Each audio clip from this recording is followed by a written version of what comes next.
Shoppers, the store is closing. Please come back tomorrow.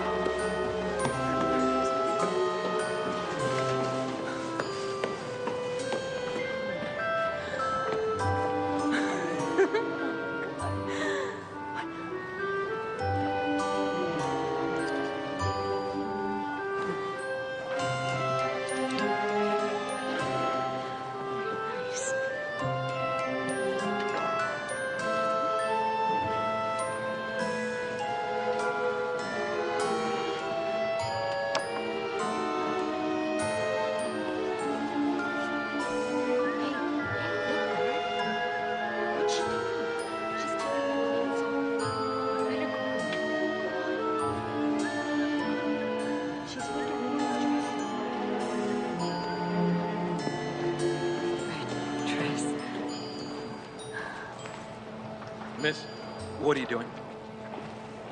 Miss, I'm sorry, but we're gonna have to... Miss! I...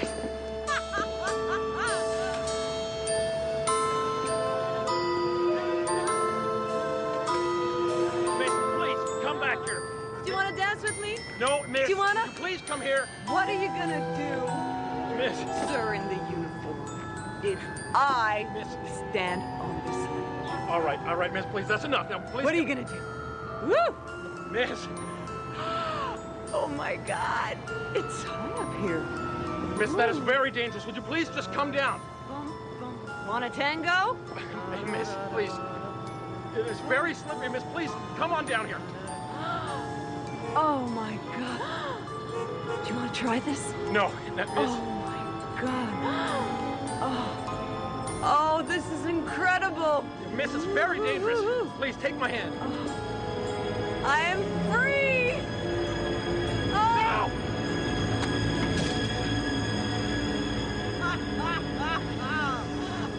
Ow! Ow! Ow! Here, let me help you. Ow! Who are you?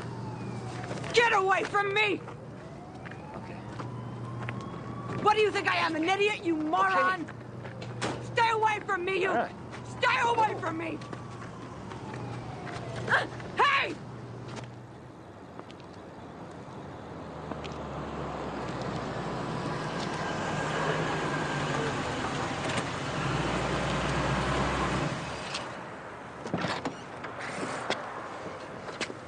Dr. Cameron.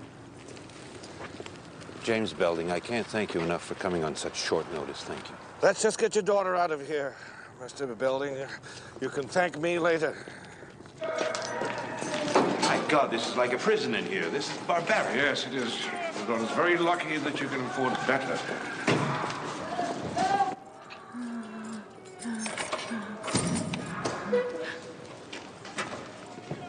Hello, Daddy.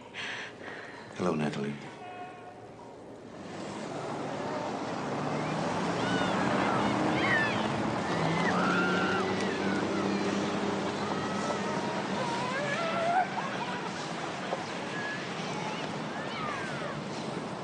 I don't want to leave Marcia. Who's going to be looking after Marcia? Why don't you hear what I'm saying to you? And it costs a lot of money to come here. Don't you think it's better spent in another way? Marcia, come on. Please, Philip, won't you hear me? I don't like the look of this place. Just give it a try, for Marcia's sake. No, I don't want to go. Come on, Ruth. You'll be fine. No, Philip, I want to go home. It's too late to go home. We're here now. You agreed. I have changed my mind. You will be home in a month. 2 at the most. There's nothing to be afraid of, okay? You just want to be rid of me. That is not true. Ruth, please, just go and sit down. I'll sign you in. Daddy, lift me up. Okay, sweetheart. Up you get. Hello. Hello. I'm Mr. Philip Farmer. I'm going to sign my wife, Ruth. Hello, I'm Dr. Belding. Oh. You are? Ruth Farmer? Of course you are. A bit late, are we? Well, come on, I'll show you around. Will you put my husband? No, don't worry about him. Come on. I have your wife's file. Mrs. Farmer. Oh, I'm waiting. Yeah.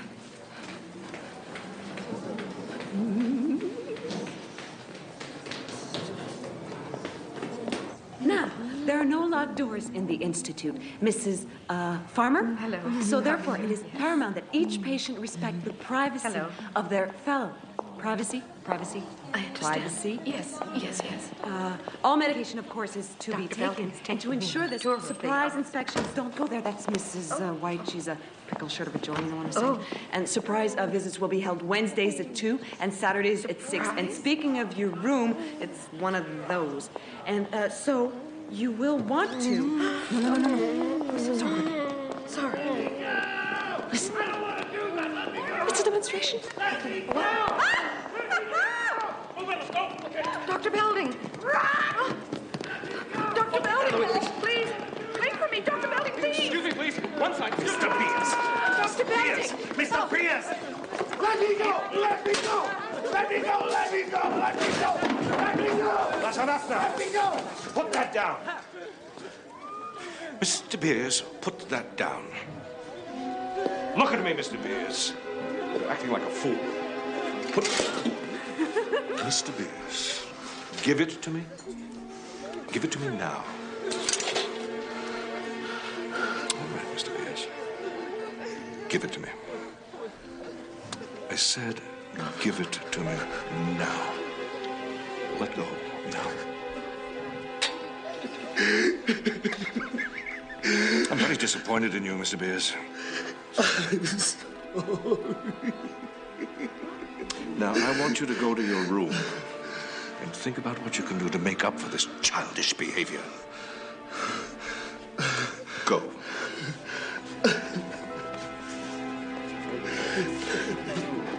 I want to go to my room.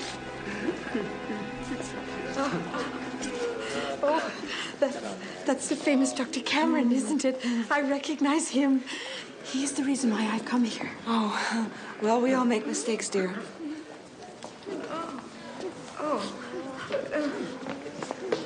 Sal, I want you to hide this for me. Okay? Thank you.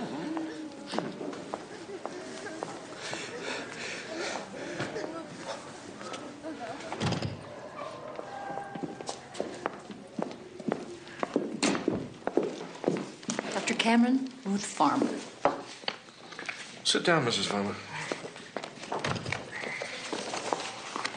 Ruth Louise Farmer, 37 years old, daughter aged 7, sales representative before your daughter's birth, housewife since,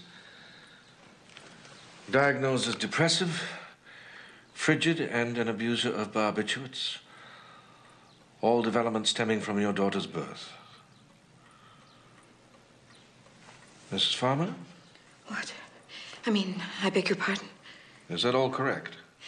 Well, no, sir. Philip and I aren't having marital problems. Not. Okay, sure.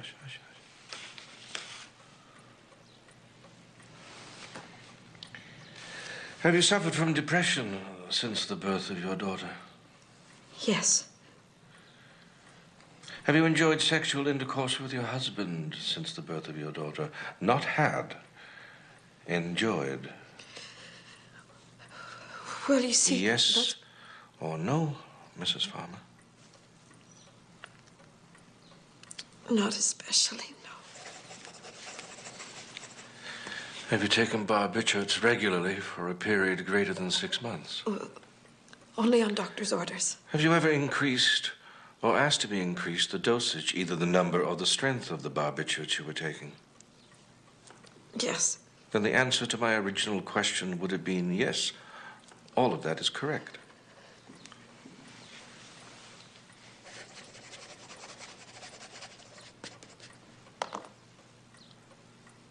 Do you want to get better, Mrs. Farmer?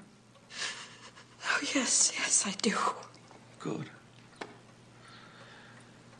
Then you must answer all my questions directly when I put them to you, no matter how uncomfortable they may make you feel.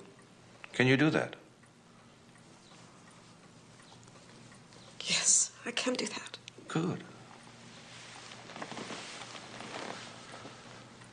Now, what's wrong with you? What?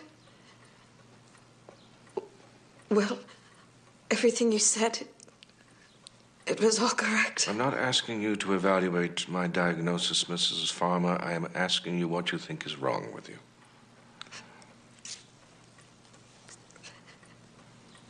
Well? I don't know. Do you need time to think? I don't know. Of course you don't, Lass. Of course you don't. Oh, Mrs. Farmer. Ruth. That's why you're here. Because I do know what's wrong with you. All you have to do is trust me. Can you do that? Huh? Yes, I can do that. Oh, thank you. There. She can't seem to focus. Dr. Cameron. Ah, Miss. Dr. Cameron. Aren't you supposed to be at the faculty club? Oh, I don't have the time. Don't be silly, Ewan. You have to go. Do I really now? Yes, you do. The Chancellor's announcing the Smith Endowment tonight. Your point? They're going to give it to you. Come on, Ewan. The whole staff is talking about it. Well, I suppose they do have to give us some of it, don't they?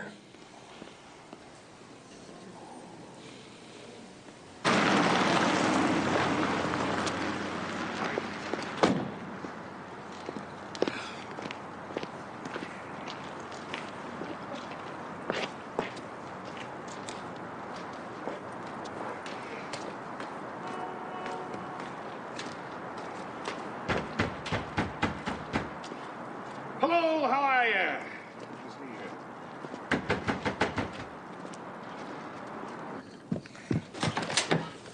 Ewan, what are you doing? Are you all right? Can I come in? It's the middle of the night. I know it's the middle of the bloody night. You don't have to tell me that. The rule of thumb with mental patients is that a third get better, a third get worse, and a third remain the same. Do you know what I mean by that? No, I'm sorry, I don't. Psychiatry is smoke and mirrors and mumbo-jumbo. My degree isn't worth the paper that it's written on. We didn't get the Smith money, did we? We didn't deserve the goddamn money. Wyler Penfield got it. Oh. Well, at least he does research. The fact of the matter is that if I was to take all my patients and give them a bowl of popcorn and show them Gone with the Wind, we'd still only discharge 32 goddamn %. So we don't do anything. This is ridiculous. You are a great doctor. I am a great pencil pusher, that's what I am. A glorified nanny. That is not true. You opened the door. You let the light in. You treat your patients as if they were human beings. You have created the best mental hospital in North America. What more do you want? Well, I want to cure somebody. And then he always calls me a half-naked slut. But then I call him the slut, which he is. I mean, he's the one who's always showing off how rich he is and how good-looking he is and stuff. And then we have a fight, like always. Can I have a cigarette, please?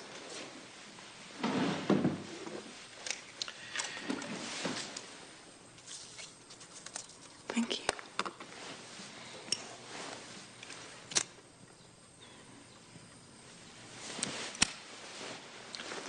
fight, As in wrestling?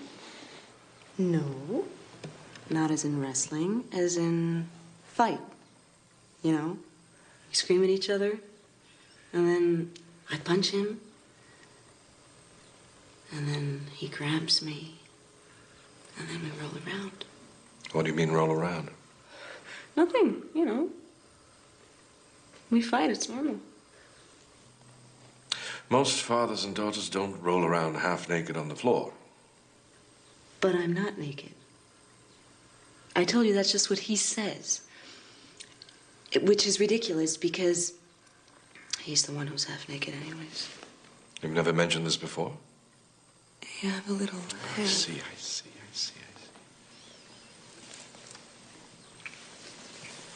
You know, you're just like him.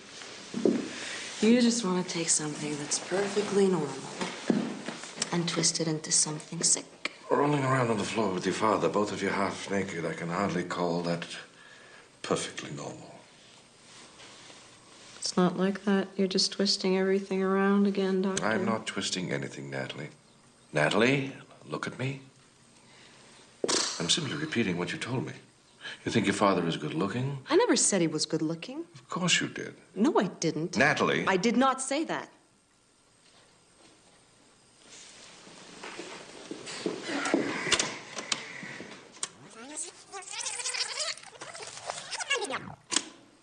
But then I call him the slut, which he is. I mean, he's the one who's always showing off how rich he is and how good looking he is and stuff. And Now, are we agreed that you said it? I never said that. Rich he is and how good looking he is and stuff. And Well, Natalie, is he handsome? he is and how good looking he is. And I've met the man, and I thought he was handsome. could you please stop that? Certainly. As soon as you admit to what you said. How good looking he is and stuff. And how good looking he is and stuff. Good looking he is and stuff. How good looking he is. The tape doesn't lie, lass. He is and stuff. Come on, Natalie. How good looking he is and stuff. Stop it! Admit what you said. How good looking he is and stuff. I can do this all day, Natalie. How good looking he is and stuff. And how good looking he is. All right! I want to screw my daddy, and he wants to screw me, too.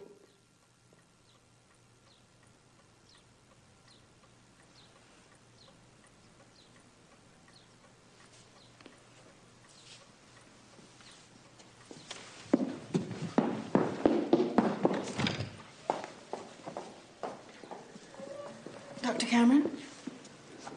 Do you want me to get Miss Belding back? No, let her go. In less than 10 minutes. I've done more for that young lady than anybody else has done in 7 years of analysis. And it's absolutely incredible.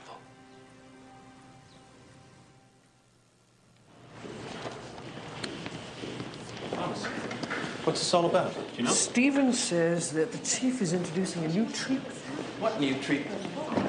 So we'll find out. In essence, I have discovered that by repeating a statement over and over again, we can break through a patient's denial, no matter how firm that denial may be. And with sufficient repetition, that statement then implants itself into the subconscious mind, crashing through the defensive walls of the patient's insanity. Interesting, Chief. I'm convinced that we're on the verge of discovering the most effective procedure in the history of our profession. But a single statement's going to cure insanity. It must be quite the statement, Chief. I'm afraid you've missed my point entirely, Dr. Golden. The key is in the repetition. The statement itself varies from patient to patient. Let it. What I've done is take a regular tape and splice it into a loop that will repeat endlessly without rewinding as long as the machine is on. My feelings for my father are wrong, they are sick, they are unhealthy. My feelings for my father are wrong, they are sick, they are unhealthy. My feelings for my father are wrong. My family does not hate me. They have not abandoned me. My family does not hate me. No reason to panic. I can breathe normally. There is no reason to panic. I can... My feelings for my father are wrong. I'd like to go now, please. Dr. Cameron said you were to listen to your tape until dinner. I did listen to it. It's not very long. Come on, Natalie. There are no locked doors here, right? Right. So? Goodbye. Natalie? Natalie! Control my body. It's I want you all taking meticulous notes. Every reaction, every impression. What happens in these first few days will be vital when we come to publish. Publish? So soon? Ah, Dr. Golden. The world has been waiting thousands of years to cure the insane. I'd say it's our duty to publish as soon as possible.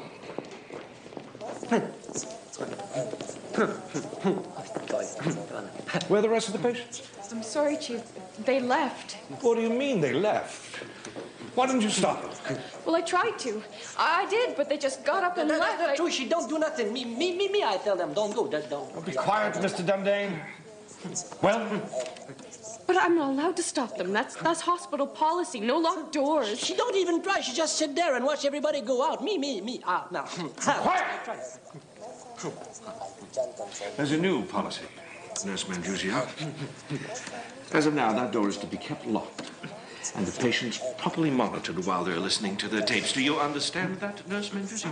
Yes, Dr. Cameron. Well, don't stand there blubbering. Go and bring them back. Now! Yes, Doctor. My family does not hate me. They have not abandoned me. My family does not hate me. They have not abandoned me. I can control my body. My family does not hate me. They have not. Ah! Very good. Very good indeed. How long have they been at it? Since lunch, 4 hours? Any problems?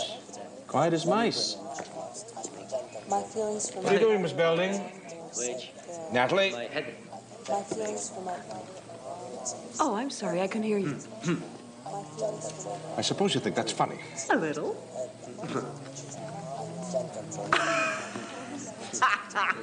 4 hours, Dr. Goldman? And you didn't even notice? I can control my body. Plaisir d'amour ne dure qu'un moment. She's so good, she should be on the radio. Flo? She was, during the war. Before she got sick. Are you okay, Sal? It's just the song. Makes me depressed. You're not depressed. You're just sad. Natalie has pronounced me perfectly sound in mind and body. I never said boo about your bodies. Oh, don't let her get to you. She just likes to bother the rest of us, makes her feel superior. I am superior. I'm too superior for you anyway. You can dream on, lover boy. Nightmare, more like. Well, deny it all you want. It's plain as day. What is? Sal wants to get me into bed. You think everybody wants to get you into bed. That's why you're in here. Everybody does want to get me into bed. And that's why I'm here. You should see the way Cameron looks at me. He practically drools when he looks at me. You should be ashamed, and you should be grateful that Dr. Cameron even bothers with you. Dr. Cameron is a great man. Well, he'd certainly like to think so, now wouldn't he? Natalie, quiet. We'll just get into trouble. I'm insane. And I'm in the nut house. What more can they possibly do to me? Watch the spools and the door jamb there. Good. Leonard, put it as close to the wall as possible, will you? There. And bring that console in here. Okay, Mr. Beers, we have a special hat for you to try. I don't want a on. helmet. No, I don't even play football. No. It's too small. Too small. Too small. No. Try that for me, Mr. Beers. I don't want this. No. Just quiet, Mr. Beers. It's almost over. There you go. How do I get this off? I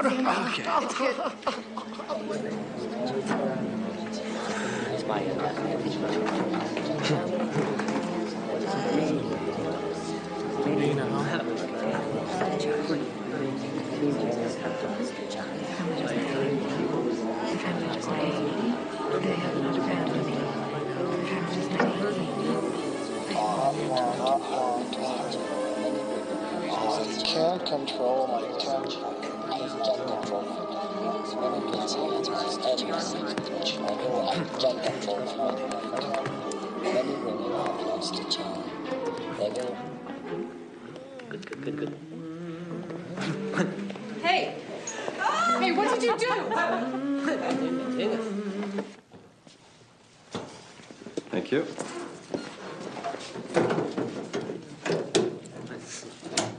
Go ahead. My family does not hate me. They have not abandoned me. My family does not hate me. My family They have does not not abandoned me. They My family have does not not hate me. abandoned They have not abandoned me. My My family family does not hate me. They have not abandoned me. It's my feelings for my father are My feelings for my brother are not wrong. They're not sick there. Cigarette. What? I want a cigarette. What? Do you hear me? I want a cigarette. Many women have lost a child. They go on. It was not my fault. Many women have lost a child. They go on. It was not my fault. Many women have lost. There's no reason.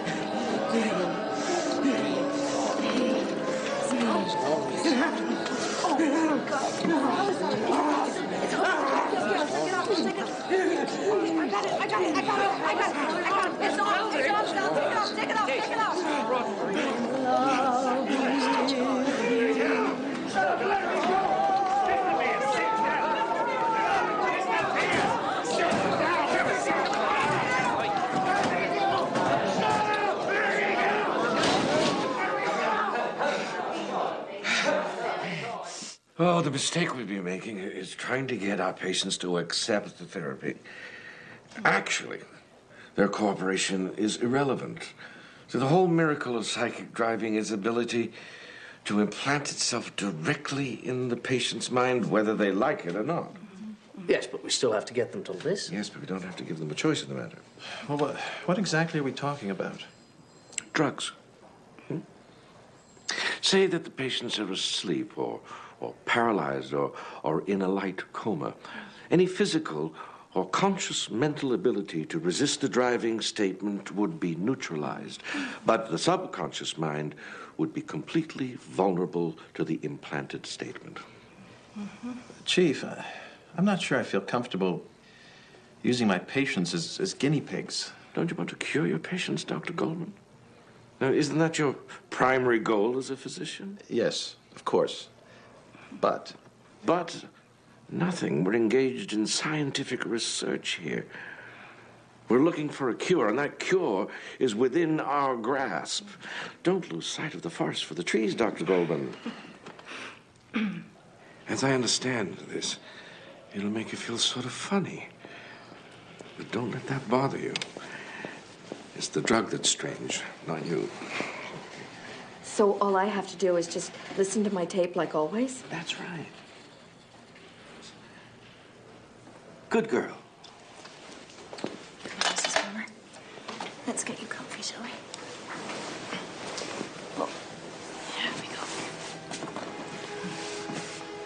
No, I don't want to interfere with it unless it's absolutely necessary. And I do mean absolutely. She'll be in a highly sensitive state. And I want her to focus on her message. Yes, Chief. When I go home, I will be a good wife and a good mother. When I go home, I will be a good wife and... It's called Insulin coma therapy. Coma? You're gonna put me in a coma? No, not a real coma. I'm sorry, that's a bad name. It's just like going to sleep, okay? Sal, calm down. Just relax. You'll be fine.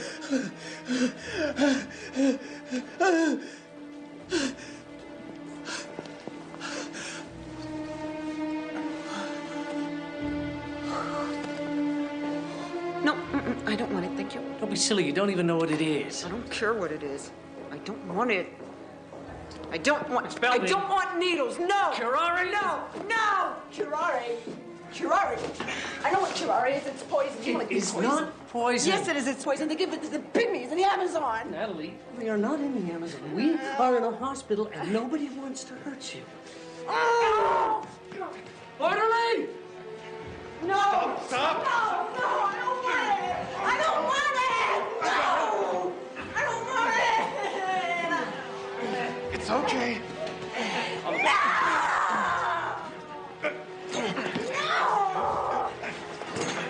Come on. No. Miss Belding, stop it. Come on. It's okay. It's okay. Ow! Ow! Ow! This stuff works fast. Works fast. Okay. Miss Kelly, headphones. I am ready to start a new life. I am no longer attracted to my father. I am in control of my feelings. When I go home, I will be a good wife and a good mother. When I go home, I will be a good wife and a good mother. When I go home, I will be a good wife and a good mother. When I go home, I will be a good wife and a good mother. When I go home, I will be a good wife and a good mother. When I go home, I will be a good wife and a good mother. When I go home, I will be a good wife and a good mother.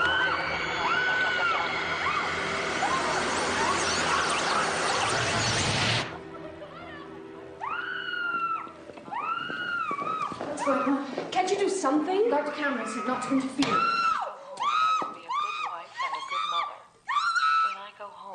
Christ, the poor thing.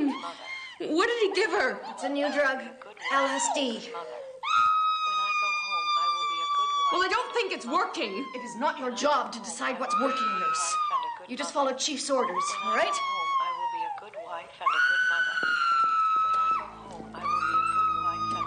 No longer attracted to my father. I am in control of my feelings. I am ready to start a new life.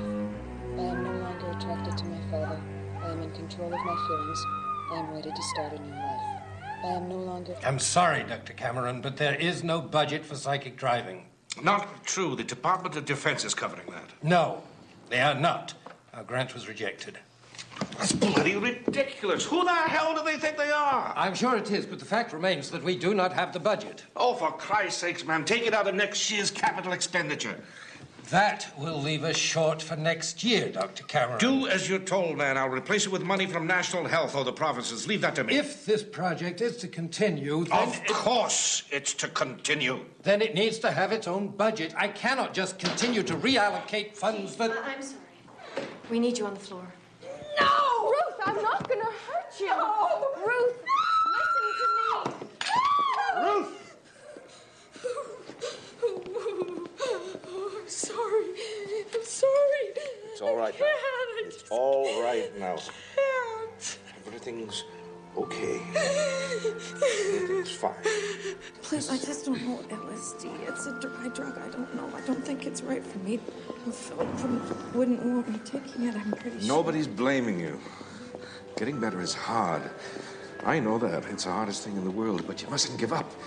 You remember what we said when you first came here? We promised to work together. Do you remember that? I do. It's just, you don't know what it makes you feel Sit like. down. I do know that if you want to get better, you have to trust me. That's what this is all about. It's not about how bad the LSD makes you feel. That'll all be over soon. This is about whether you trust me. Do you?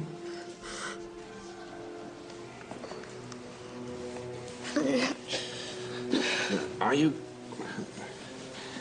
going to let me give you the shot?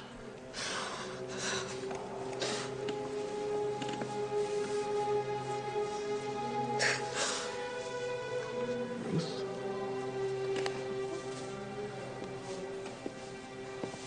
Good girl. Oh. You go with this orderly here. Come on, Mrs. Farmer. Have a little rest, and I'll see you in a minute. Well, you've made a very good decision. No, I don't. No, I don't want to. When I go home, I will be able to handle my problems without fear. When I go home, I will be able to handle my problems I can't stand it. without fear. When I go home, I will be... When I go home, I will be a good wife and a good mother. When I go home, I will be a good wife and a good mother. When I go home, I will be a good wife and a good mother. When I go home, I will be a good wife and a good mother. Attracted to my father. I am in control of my feelings. I am ready to start a new life. I am no longer attracted to my father. I am in control of my feelings. I am ready to start a new life. I am no longer attracted to my father. Look at me. I am in control of my feelings. I am You're doing ready to very start well, a new life. Natalie. I am no longer attracted to Very my well father. indeed. I am in control of my feelings. I am ready to start a new life. Extend I the am treatment no longer another 2 attracted months. to my father. I am in control of my feelings. I am ready to start a new life. I am no longer attracted to my father. I am in control of my feelings. I don't know when it started. I am no longer attracted to We just always teased each other, you know, sexually and stuff. Go on. What do you want me to say? It's not like I'm proud of any of this. It's just... It just got out of hand. When did it get out of hand? Why don't you tell me? You're the doctor. All right, I will. It got out of hand when you reached puberty and you discovered that you were sexually attracted to your father. And it continued to get out of hand when you indulged that attraction, when you attempted with every provocative trick you could think of to gain your father's attentions. Natalie, is that accurate? Yes. And you still have those feelings, don't you? You want to sleep with your father. And the minute you get out of here, you'll go back to your incestuous pursuit of him, won't you? I'm never going back. Pardon me? I said I was never going back to that house. Look at me, Natalie. I'm pleased. Oh, this is wonderful. I'm just finally starting to realize how screwed up my whole life is. And you're pleased. Natalie, the reason that I'm pleased is that you're finally accepting the extent of your own illness. That's the first step to recovery. It's just one tiny little step, though. How many more to go? Oh, many less. You'll see. I think that's enough for today, Natalie. Thank you, Doctor. Ladies and gentlemen, good news. The American Psychiatric Association has just invited me to give a lecture at their annual convention in New York City.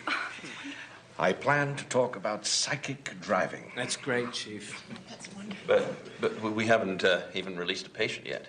Actually, I'm releasing Natalie Belding tomorrow. But, Chief, we're still doing the first test run. I'm perfectly aware of that, Dr. Goldman.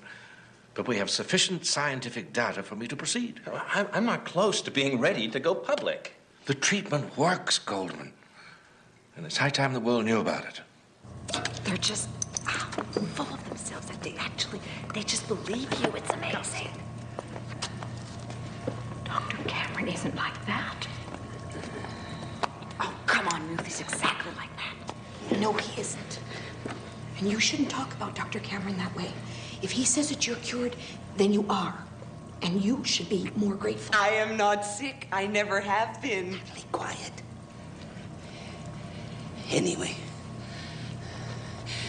we're gonna miss you. My Sal, I didn't know you cared. Well, I don't. Yes, you do. So why don't you lift your little pajama up and say that as you lift your little... No, keep it. No, stop. I'm gonna miss you too. You gonna drink that? No, I don't think I... Come on, you're so boring. She doesn't want to get into trouble.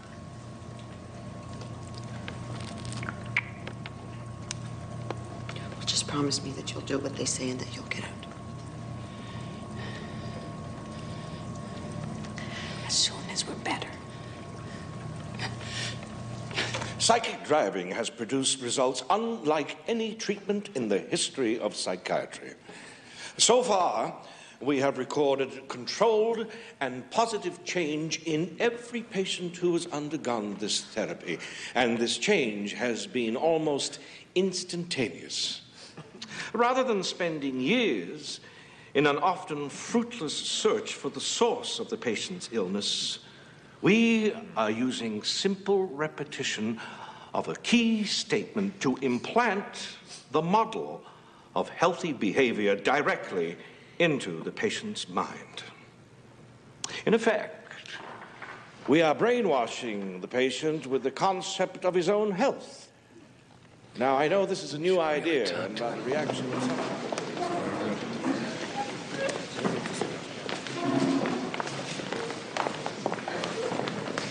You were wonderful. I think it went rather well, don't you? I think so. Dr. Cameron.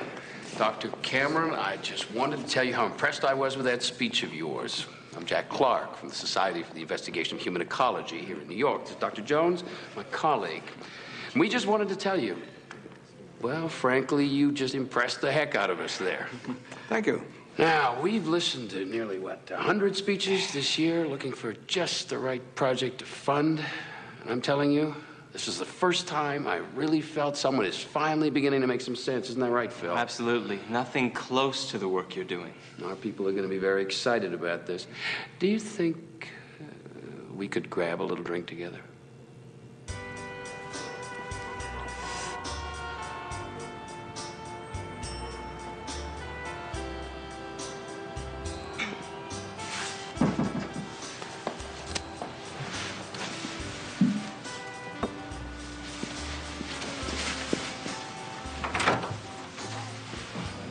So, Catherine,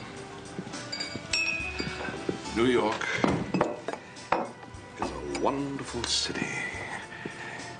Things happen here. good things? Great things. Great things. Have I told you how beautiful you look tonight? No.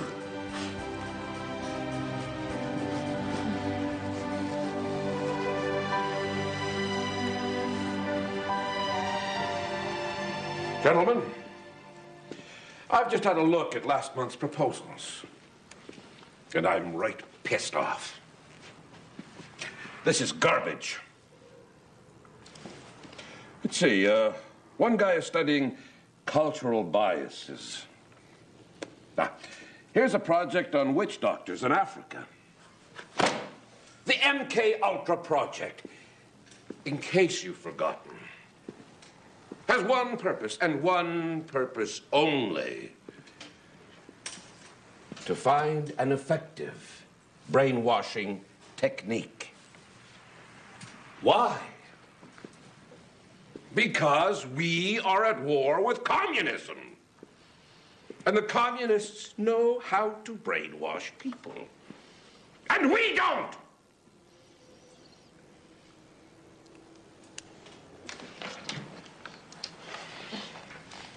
I want to hear that you found me a scientist who is honest to God brainwashing people. Sir, I think we may have done just that.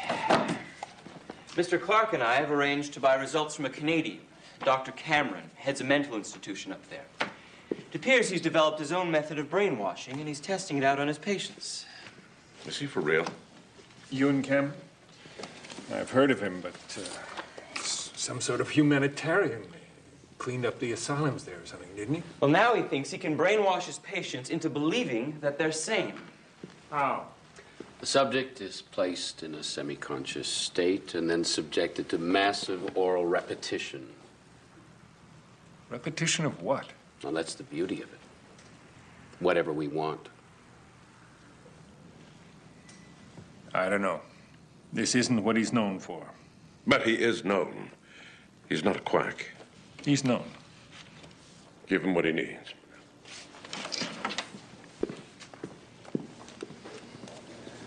And now, thanks to a substantial grant from one of the most prestigious scientific foundations in the United States, we were able to build the most modern facility available. In this very room, the Psychic Driving Therapy Clinic, we will be able to change the lives of hundreds of suffering men and women. What's this American funder called? The Society for the Investigation of Human Ecology in New York. And they're very prestigious, you said. Very. And this is the first time they have funded an institution outside of the United States. Oh. Hold it, please. Thank you. Have you got any patients that are a bit sicker? Make for a better picture. Now, these are not patients. These are members of my staff. I'm afraid medical ethics prohibit the use of actual patients in any sort of publicity. But I assure you, this is a true representation of our therapy in action. Excuse me, just one more with the doctor by himself, please. I want to see her. Bon, tout à l'heure, le calme-toi. C'est pas bon pour toi.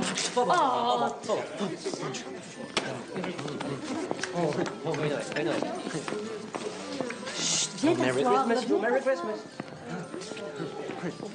Here, Bosh, another flower. My name is Dr. Burns. You're beautiful. Viens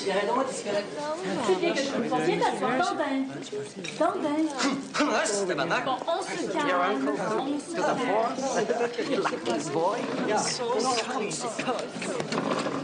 And I saw the rocket, plain as day, right in front of me. Did you get his autograph? No kidding, right here. It doesn't show so good. No, it shows so well. Look what I brought. Look. They look perfect. Oh, what a treat. Here, let me try. Family does not hate you. They love you and you must love them. Family does not hate you. No, thank you. Family does not hate you. They love you and you must love them. Family does not hate you. They love you and you must love them. Family does not hate you. They love you and you must love them. It's not the money. I mean, not per se. But I was wondering if you could give me some idea of how long Ruth's going to be here. I wish I could. All I can tell you is that she's progressing very well so far. Well, I'm glad to hear of it. I mean, it's been almost a year. Recovering from depression takes time, Mr. Farmer. Yeah, I noticed. Mr. Farmer, your wife is getting better. Slowly, I grant you. But without question, she has improved here at the Allen. If you're not satisfied, Mr. Farmer, you can always take her home. I want her to get better. Don't mistake me. I just wish we could hurry it along a little. So do we all, Mr. Farmer.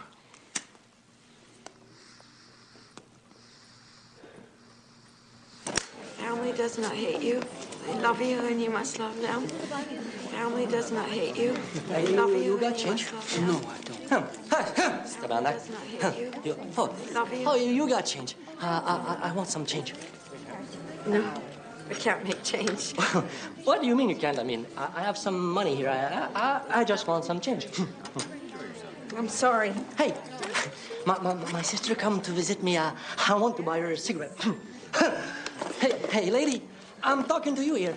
I can't make change. I can't do that. I don't know how. Now leave me alone. Oh, what do you mean you can't? I mean, what's can't?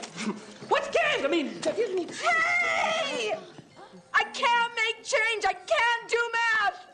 I can't. I can't. Ruth.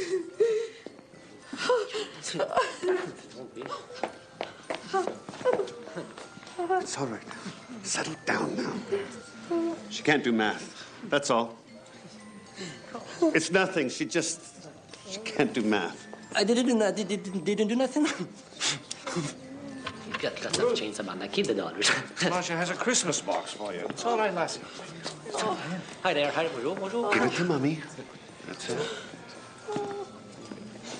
It's really very simple. I want tape 1 for 8 hours, and then I want tape 2 for 8 hours. And what's on them? Oh, don't worry about that, Nurse Kelly, all right? You just do your job and make sure you change them on time, okay? Did you clear this with Dr. Cameron? Yes, of course I'm going to. Just don't worry about it. When you return home,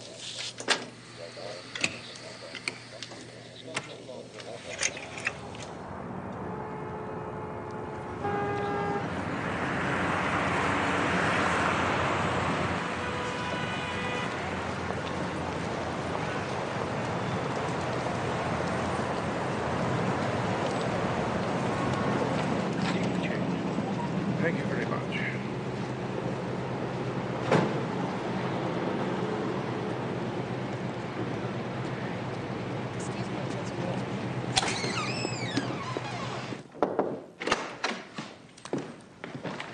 Ewan, we can't thank you enough for coming down to see us on such short notice. My pleasure, Jack. Please have a seat. Thank you. You're not going to tell me you're taking the money back now, are you? Oh, no. No, actually, we wanted to talk to you about a second grant. Really? Well, there's a lot of buzz around here about your work. Good. There's a lot of excitement. Well, we're fairly excited about it ourselves.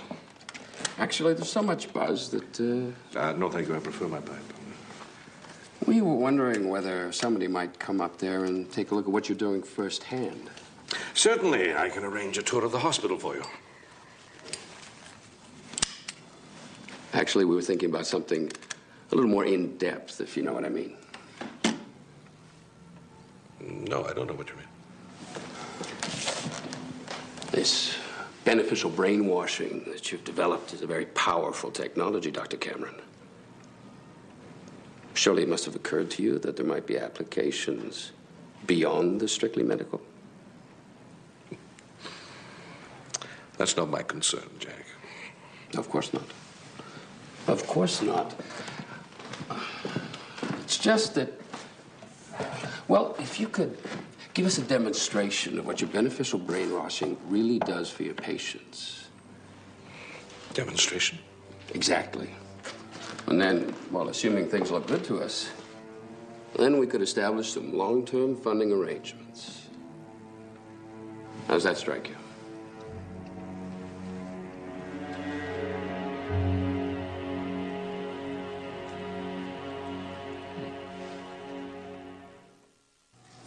Happy and go on. It is not What are you looking for? I'll know it when I see it. No longer want to think alpha. You are in command of your body. Goodness gracious.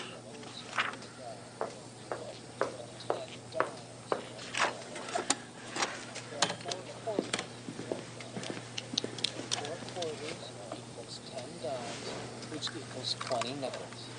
There are 20 nickels in a dollar. What's this? 10 dimes. Dr. Burns authorized new tapes for her. Is that a problem? 4 quarters. Yes, it is a problem. 4 quarters. Where is it? Burns! What the hell do you think you're doing with Mrs. Farmer? Have you completely lost touch with reality, man? Psychic driving is a medical treatment, not some kind of perverse Berlitz course in how to make change for a dollar. But, Chief, it works. Of course it works, man. That's not the point. The point is what you've done is an irrelevant and moronic abuse of the good faith placed in you by that woman and by me. Chief, it is not irrelevant. Now, Mrs. Farmer told us that she has a phobia for math, remember? Now, if I can teach it to her, that is clinical proof that driving works. It shows your entire theory in a nutshell.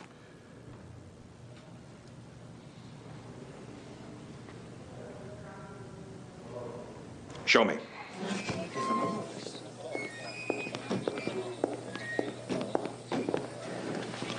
Thank you, Nurse Stevens. Oh. How are you, Ruth? Oh. Hi, Dr. Cameron. I'm fine. Thank you for asking. I'm going to ask you a few questions. Is that all right? Mm-hmm. To do with calculation. Oh, I'll do my best to answer them for you. How many nickels are there in a dollar? 20 nickels. very good. How many dimes are there in $4? 40. 40 dimes. Why are you asking me this? That's very good, Ruth. Very good. Good girl. Do you want to go back to sleep now? Mm-hmm. That's very interesting, Dr. Burns. Very interesting indeed. 40 nickels. Here we have $1 now in this pile of change. Can you make change with these nickels and dimes and quarters for $1? Well, Can you do that for me, Mrs. Farmer? $1 equals. I don't know. Well, as you can I see, don't gentlemen, know. Mrs. Farmer was completely incapable of calculating any sort of basic mathematics. Her phobia was ingrained so deeply that neither careful instruction nor physical demonstration had any effect on her whatsoever. But by using psychic driving, we were able to bypass the subject's conscious phobia for manipulating numbers and implant the required new knowledge directly into her subconscious mind. Ah, there she is. In here?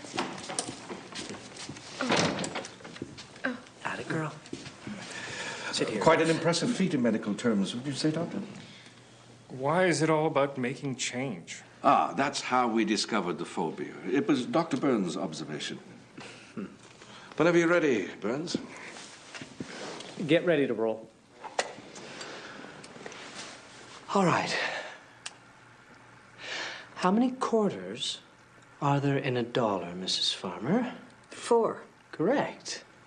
Now, if I was to change 2 of those quarters into dimes, how many would you have? 5 dimes. Now, if I was to change the other 2 into nickels?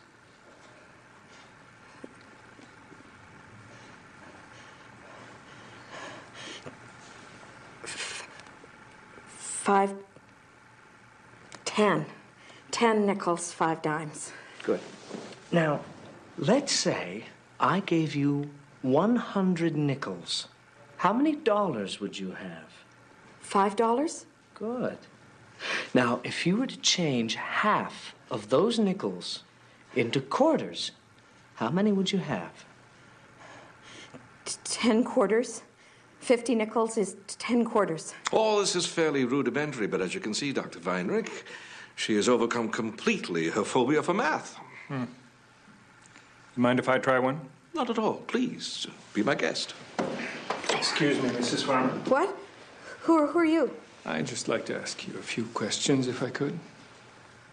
Why? Did I do something wrong? Of course not. I was just wondering if you could tell me what 100 times 5 is. No, I can't. I can't do math. It's the same question you just answered, Mrs. Farmer. No, I can't. I can't do that. No, it's okay, Ruth. You know the answer. It's 100 nickels. No, I can't. I can't do math. She could only cope with change, as I told you, Dr. Weinrich. You also told me she wasn't afraid of math anymore. I can't do math. You know that. You have been doing math, Ruth. No, that's not true. You know that I can't. Why won't anybody listen to me? No, please calm down, Ruth. Calm down. Start with the nickels and the quarters again. No, I can't. I can't do math. Listen to me. I told you I can't do math. Bring her back. I can't do math. Come back. Ruth! Please, gentlemen, the demonstration isn't over yet. Looks over to me. Please, bring him back. We can start all over again. Really, this does work. We'll talk about this later.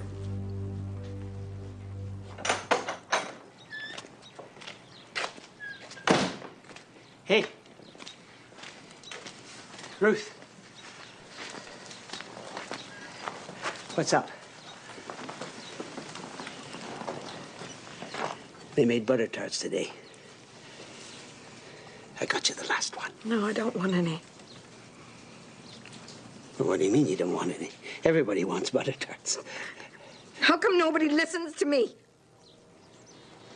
Okay. I'm sorry. No, I'm sorry. I'm sorry, Sal. I just don't seem to be able to do anything right. I'm nothing but trouble. Ruth, hey. just a tad.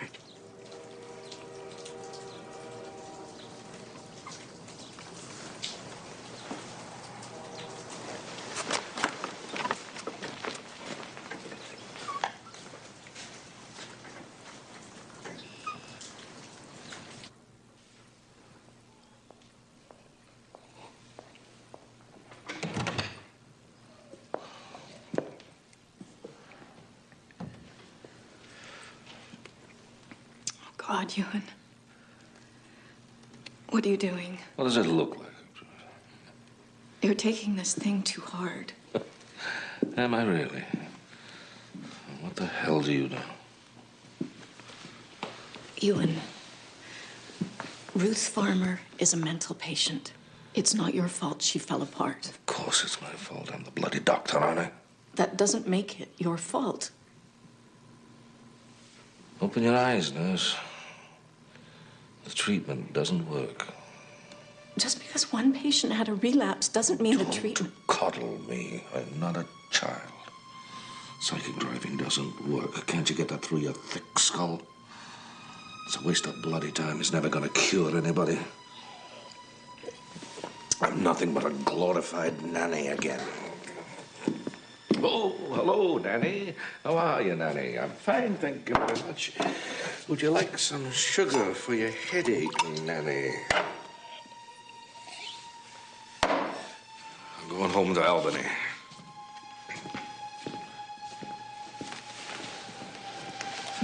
Spend some time with my wife, my family.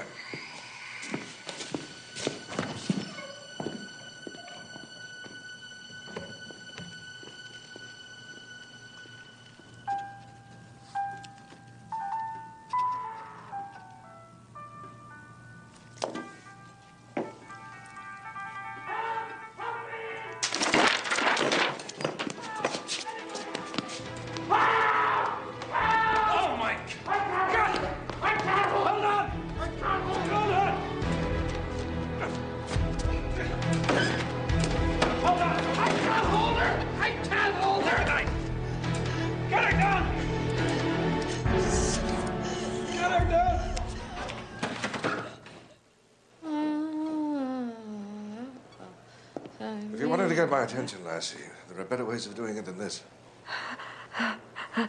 I know the answer now. What answer? 500. 5 times 100. 500. Miss Mandrusiak helped me count it out from scratch. Well, that's very good, Ruth. But you don't have to worry about that anymore. That's all over, all right? Yeah, but I know the answer now. I know you do, Ruth, and I'm very proud of you. Now, I want you to promise that you will never again try anything as foolish as what you did this last weekend. Never, ever. Well, I don't understand. What do you want me to promise? Come on, lassie. I can't have my patients killing themselves, can I? Dr. Cameron, I would never do that. It's all right, Ruth. I know what happened. What happened? Somebody commit suicide? Here? Why? Oh. Oh. Oh.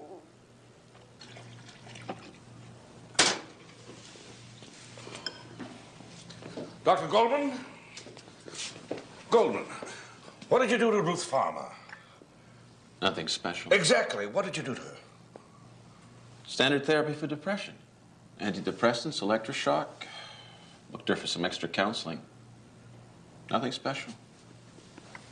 Electroshock, that's it. That's what? The electroshock therapy wiped away her memory of the attempted suicide. It'll come back to her. Certainly. But in the meantime, she forgot. Good work, Golden.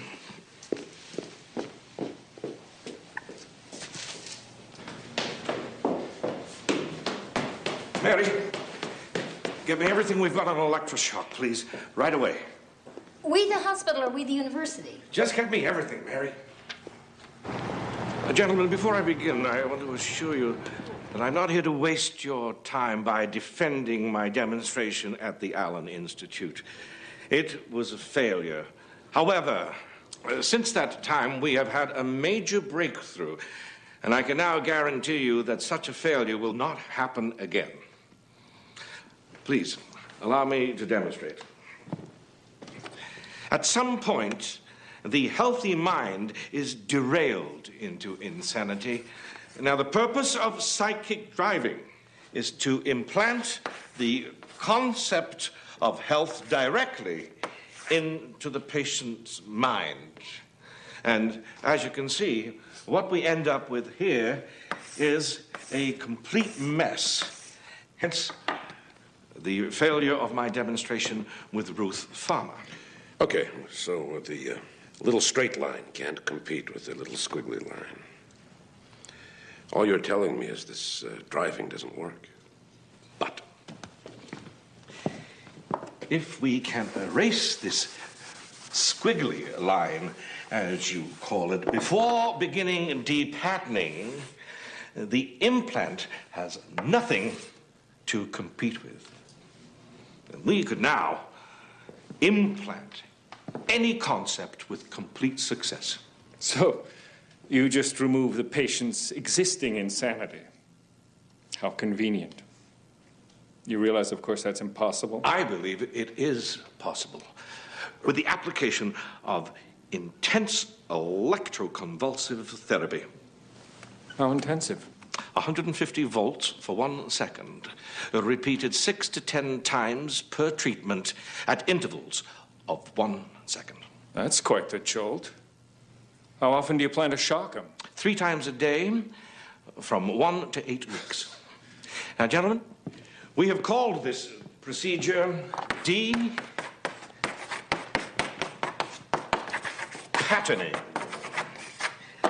And that's it, gentlemen. It's very interesting, Dr. Cameron.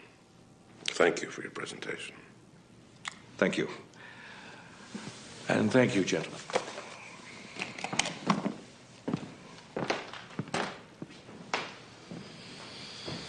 So,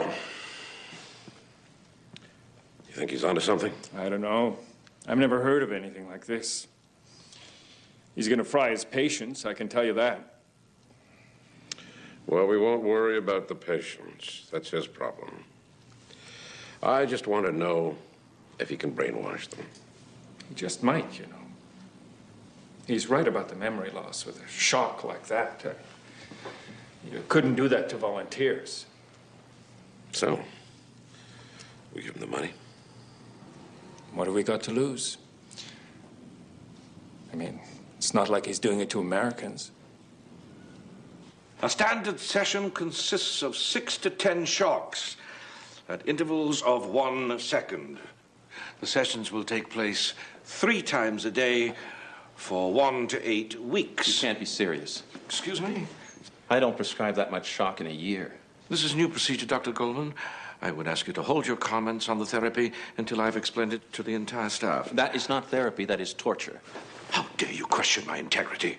Do you not understand what kind of damage you're inflicting here? This treatment will cure my patients. It will destroy them. It's insane. You are an ignorant man, Dr. Goldman. I am here to cure the ill, not protect the illness. What about protecting the patient? I will do everything I have to do to cure my patients. That is my oath as a doctor. And I will not allow you and your stupid ignorance to stand in my way. The oath we took, Dr. Cameron, is primum non nocere. Above all, do no harm, and I will not break it to serve your ego. I will not break it, period. Nor will you live up to it. Your resignation is accepted as of now.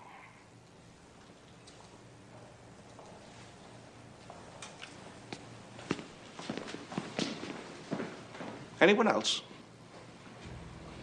Your resignations will be accepted without prejudice. I will not punish those of you who lack the dedication to pursue this cure, but I do not want you on my staff.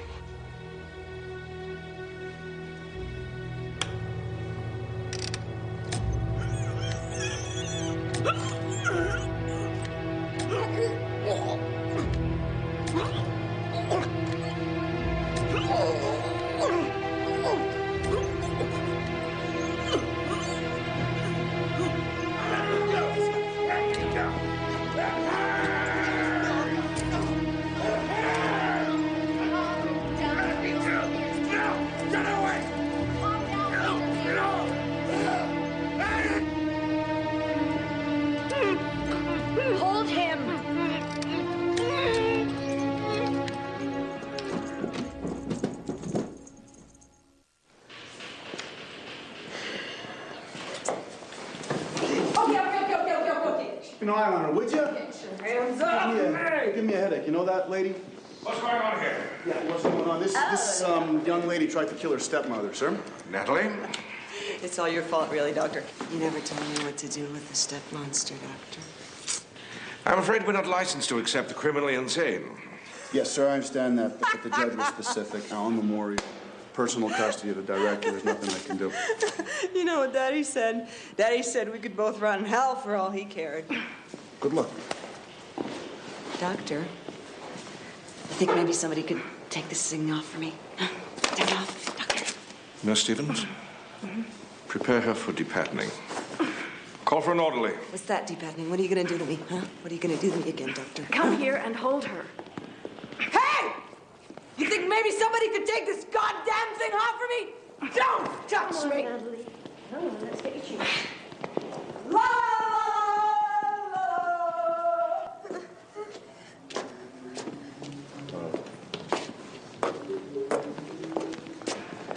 So.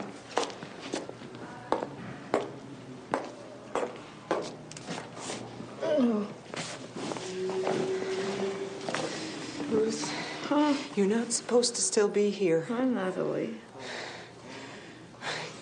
What have they got you on?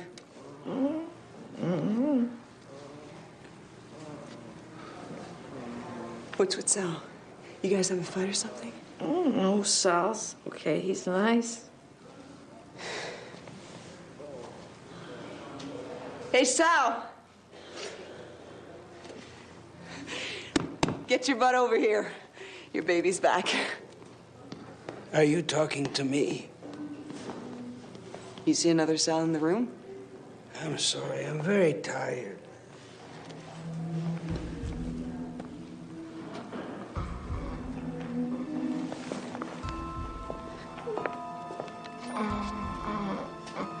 What the hell is wrong with everybody?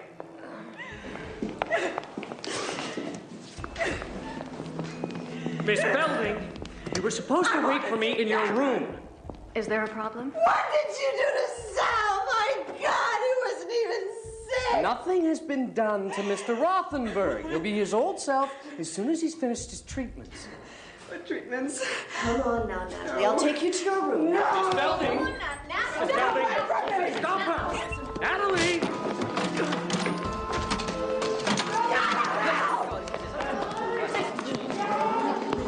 Get away from me, you jerk! Natalie!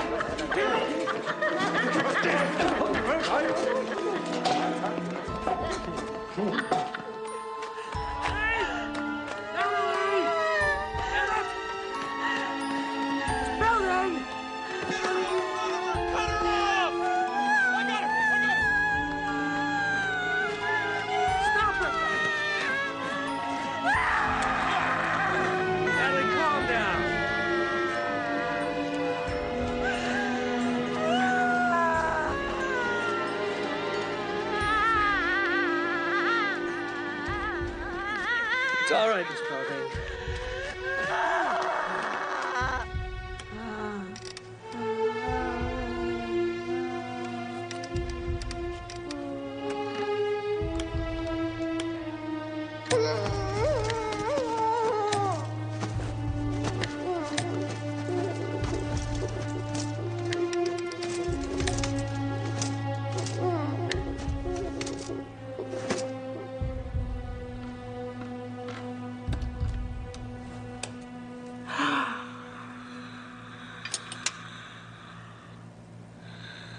What about Mr. Murray?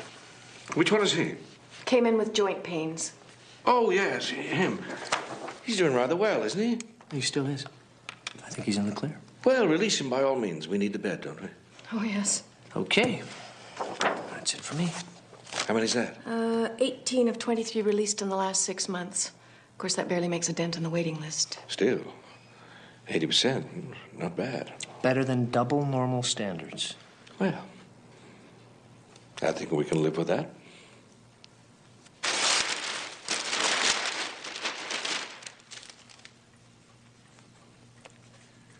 Catherine. The Department of Health grant. That should have gone through by now. It'll be here next week. I called. Well, it better be. We've spent it already.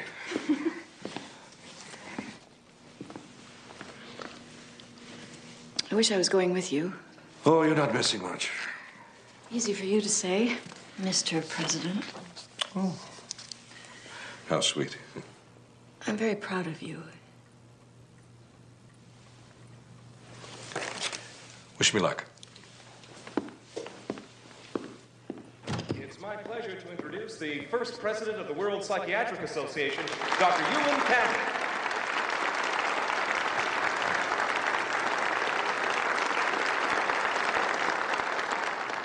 When I became a psychiatrist more than 30 years ago, I had visions of changing the world.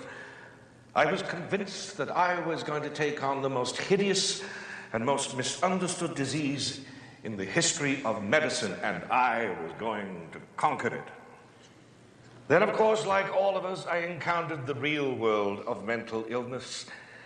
For years, distraught parents came to me and begged assurance that their children would recover, have families, that they would come home. And of course, I could give them no such assurances, but that is not the case anymore.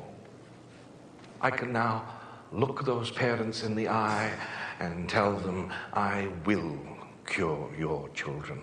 My dreams have returned. They have become real again.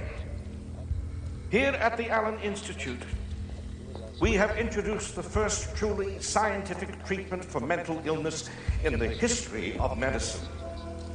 The two-stage process, psychic driving and depatterning, is a combination of the most basic common sense and the most advanced technology there is in medicine. We have effected cures that once upon a time I would have thought impossible. Now, let me give you an example. When Mary X was referred into my care, she was a classic schizophrenic. Paranoid, depressive, suicidal, a chronic case with no hope, destined to spend the rest of her life in institutions. Right now, after a 9-week program of extensive depatterning and psychic driving while in a chemical sleep, Mary X is ready to go home. And she has no paranoid or self-destructive symptoms whatsoever. And Mary X is not the only one we have helped here at the Allen. There are hundreds more that have fallen into this category. In fact, at the Allen Institute, we have a rate of cure of over 80%. And the fact is that schizophrenia is no longer an incurable disease. Even as we meet here, psychic driving is being introduced as a standard treatment on the continent of Australia and is also undergoing clinical trials in countries from Europe to Asia. Finally, we have hope. Hope for us, for our patients, and for our world.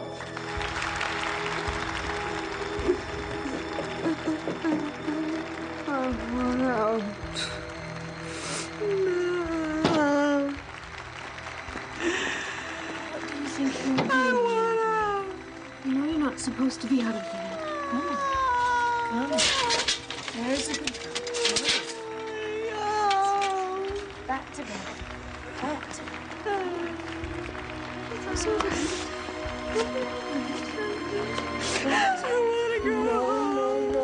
No. Ladies and gentlemen, I ask you to raise your glasses in a toast with me to the end of an era of futility in our profession.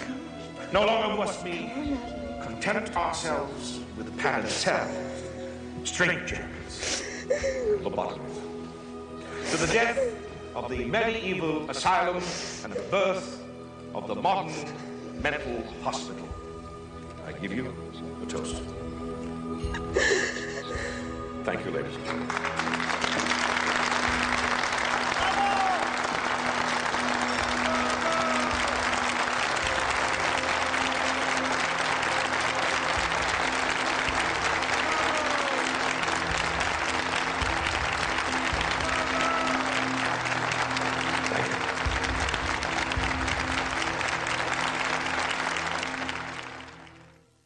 Rothenberg, please just put down the suitcase and listen to me. Mrs. Rothenberg, please be reasonable. Your husband is not to leave the hospital. I'm sorry. Is there some confusion here? Mr. Rothenberg is not to have any visitors. I tried to tell them. You're not visiting. We're taking him home. Mrs. Rothenberg, your husband is in the middle of a very delicate treatment. No, he's coming home. I'm afraid that's impossible. Removing him now might cause irreparable damage. He would never recover. 15 years we've been married. Now I come to see him, and he doesn't know who I am. I'm afraid I can't allow this. He doesn't know his own son. Mrs. Rothenberg, you don't know what you're doing here. If you remove him now... Now, Stevens, close the Rothenberg file. No, the treatment was terminated because of family interference. Where are you going?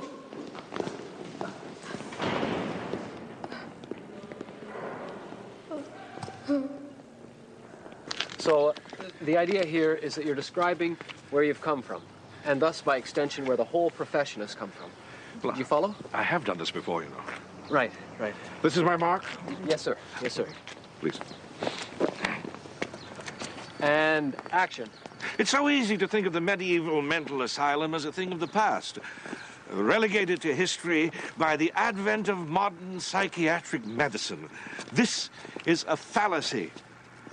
The snake pit still exists in places like this. Here, the patients are used for manual labor. They are subjected to outdated procedures ranging from ice baths to lobotomies. No, the battle is not over until every barbaric and abusive institution is eradicated from the face of society. Cut. That's great. Just great. Do you want another one for insurance? No, I think that's okay. Dr. Cameron. Ah, Dr. Goldman, what brings you here? I work here. I heard what you were saying. It's all very true, of course. In fact, there's something inside I really think you should see. If you have the time, that is, Chief. Certainly, Dr. Goldman. Please, lead the way. Well, this is great. Hang on, fellas. Hang on. Can we film this? I'm afraid not. This way, Chief. I must say, I pity you stuck in a place like this. These are exciting times at the Allen. The rate of cure is going through the roof. Is it really? Underfed, uncared for, a travesty, I agree. But I'm already familiar with this, Dr. Goldman. I should hope so. They're your patients. Most of these people were discharged as cured after depatterning and driving. Then they pretty much came straight here. We call it the Cameron Ward.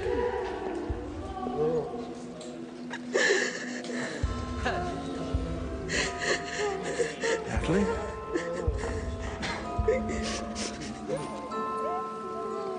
Natalie?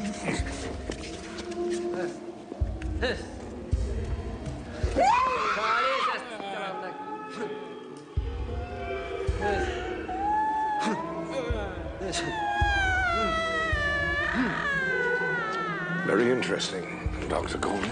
Driving doesn't work. Can you admit that now? You destroyed these people for nothing! You can't just walk away from this, Cameron! It'll come back and it'll ruin you! You can't walk away!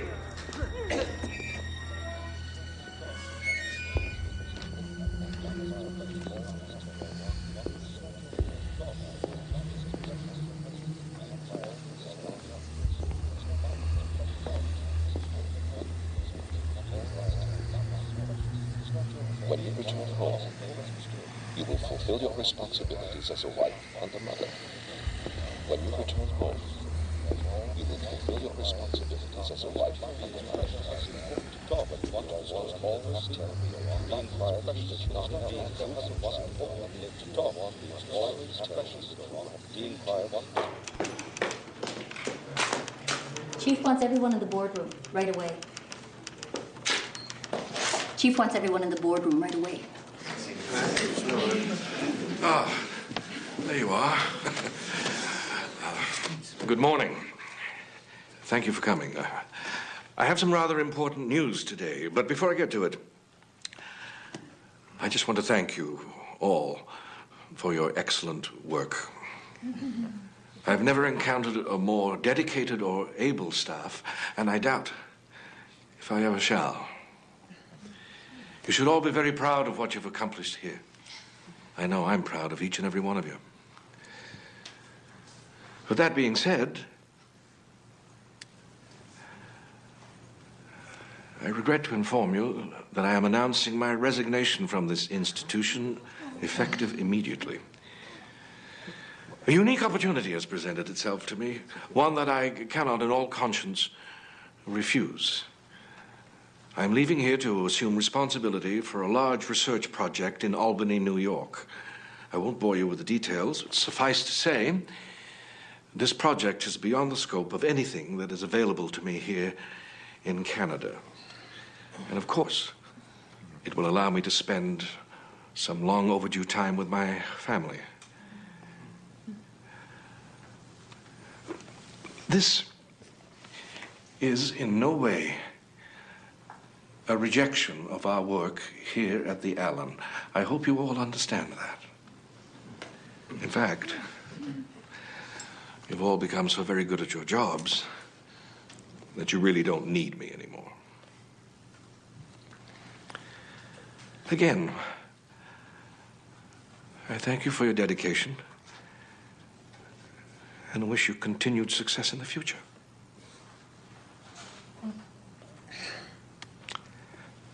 Thank you.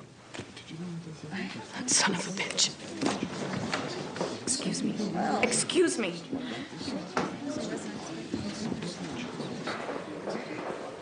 So you're walking out just like that? I'm sorry. That's it? There's nothing more to say. Oh, I have a few things that I would like to say, Ewan. Please, Nurse Stevens, don't make a scene. How dare you condescend to me? You can't do this, Ewan. Catherine, it's over. I'm going home.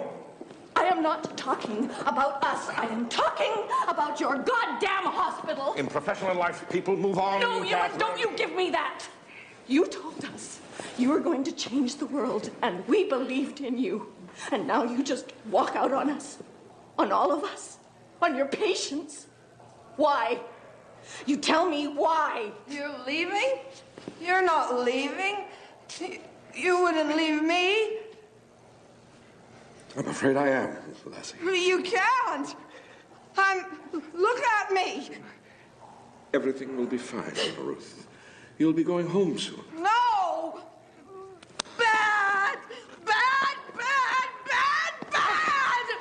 I'm sick! You can't leave me alone! You promised! You promised!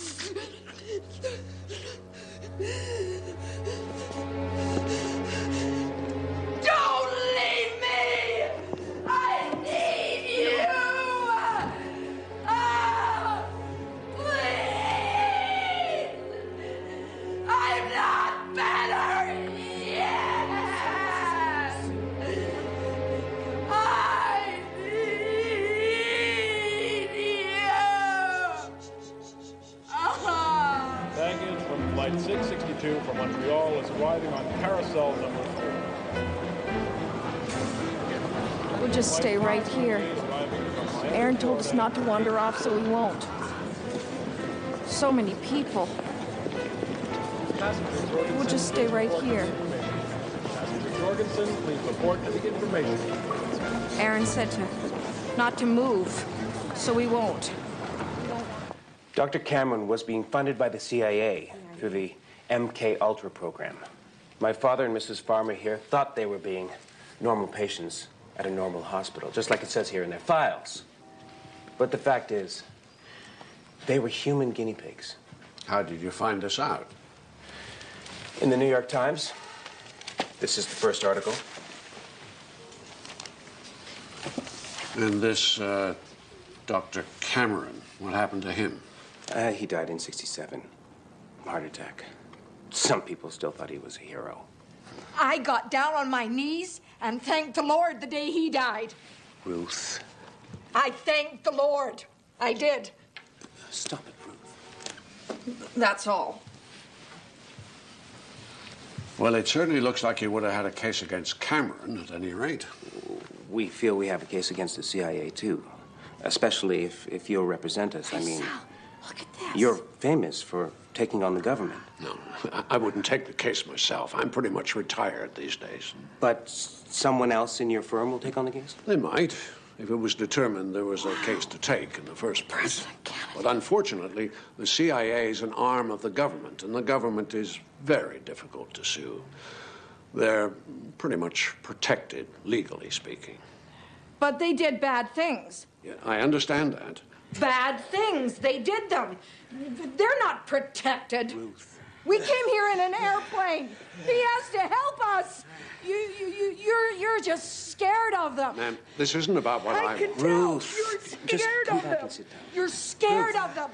I'm sorry. You should help some kinds of people, but you just help famous people. Oh, President Kennedy. Oh. Oh, Ruth. I'm sorry, Mr. Rao. I'm sorry. Oh, I'm sorry. I didn't mean to. It's all right. You could fix it with some glue. Yes. Ruth. Yes.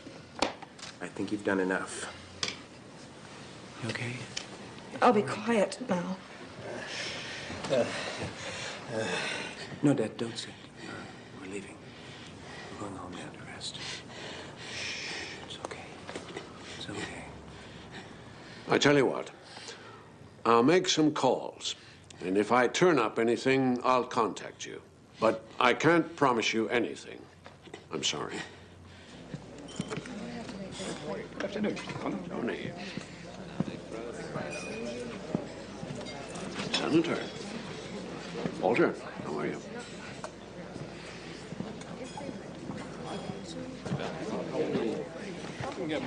Joe, how are you? Arthur. Oh, I'm okay. Oh, you're looking good. So, what's lunch going to cost me today? Oh, not a great deal. Just some advice. I had a visit the other day from some lunatics from Canada. Turns out they're victims of a CIA-sponsored brainwashing experiment back in the 50s. They'd been patients in a mental hospital in Montreal. Sure, I remember this. It's MKULTRA screw-up. Yeah. Tragic story. Yes. Yes, it is. So, who do I call to get a settlement? You mean from the CIA? Of course I mean from the CIA. They promised Congress they'd find these people and make restitution. You were chief counsel at the hearings. You ought to know who to call. Well, let's face it, Joe. Times have changed. Ronald Reagan's in the White House. Wild Bill Casey is director of the CIA. It's a different world, man. Just because we've changed presidents, Arthur, does not absolve the CIA of their legal responsibilities. This is America. No, this is Washington. Come on, Joe. CIA is not going to give money to a bunch of lunatics from Canada. Very idea. It's ludicrous. It's ludicrous. Morning, Mr. Rao. Morning, Barbara. Wasn't sure you'd make it. Oh, not quite out the pasture yet, Quincy. Testifying, yes. Get me a coffee, would you? 2 milk, no sugar. There's a dear.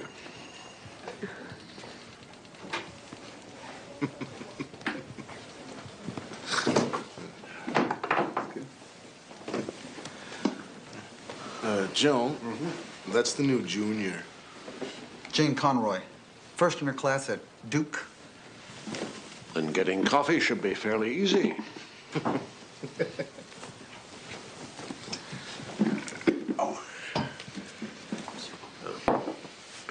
Shall we get started? Let's. Everyone get the Canadian brief I sent around. Who's interested in taking it on?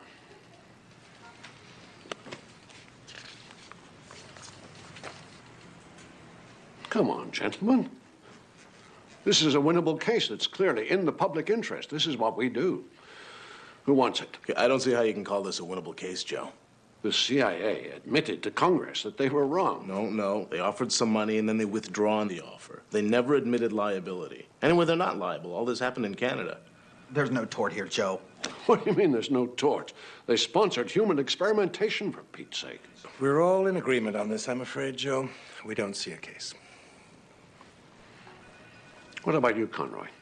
Is there a tort here or not?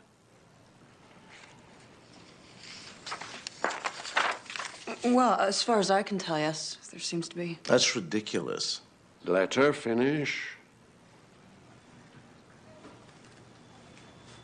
Well, the brief describes negligent supervision and negligent funding, hence an actionable federal tort. As for the experiments happening in Canada, well, the CIA is liable as long as the decision to fund Dr. Cameron was made here, which it obviously would have been. Thank you, Miss Conroy. We are a small law firm, Joe. These people don't have any money. We cannot expect to win a lawsuit against the CIA. It would take years, and we don't have the resources. Fine. I'll take it myself. Conroy, you'll assist me. I want your opinion with case law, and I want that on my desk first thing next week. Yes, sir. Now, if you'll excuse me, I have work to do.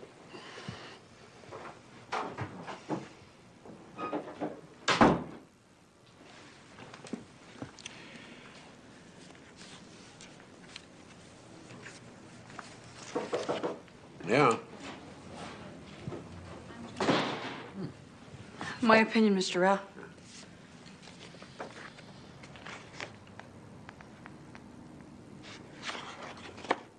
Okay, fine. Now, first thing, you've got to go to Montreal. Me? Well, alone? We have new clients, 7 more.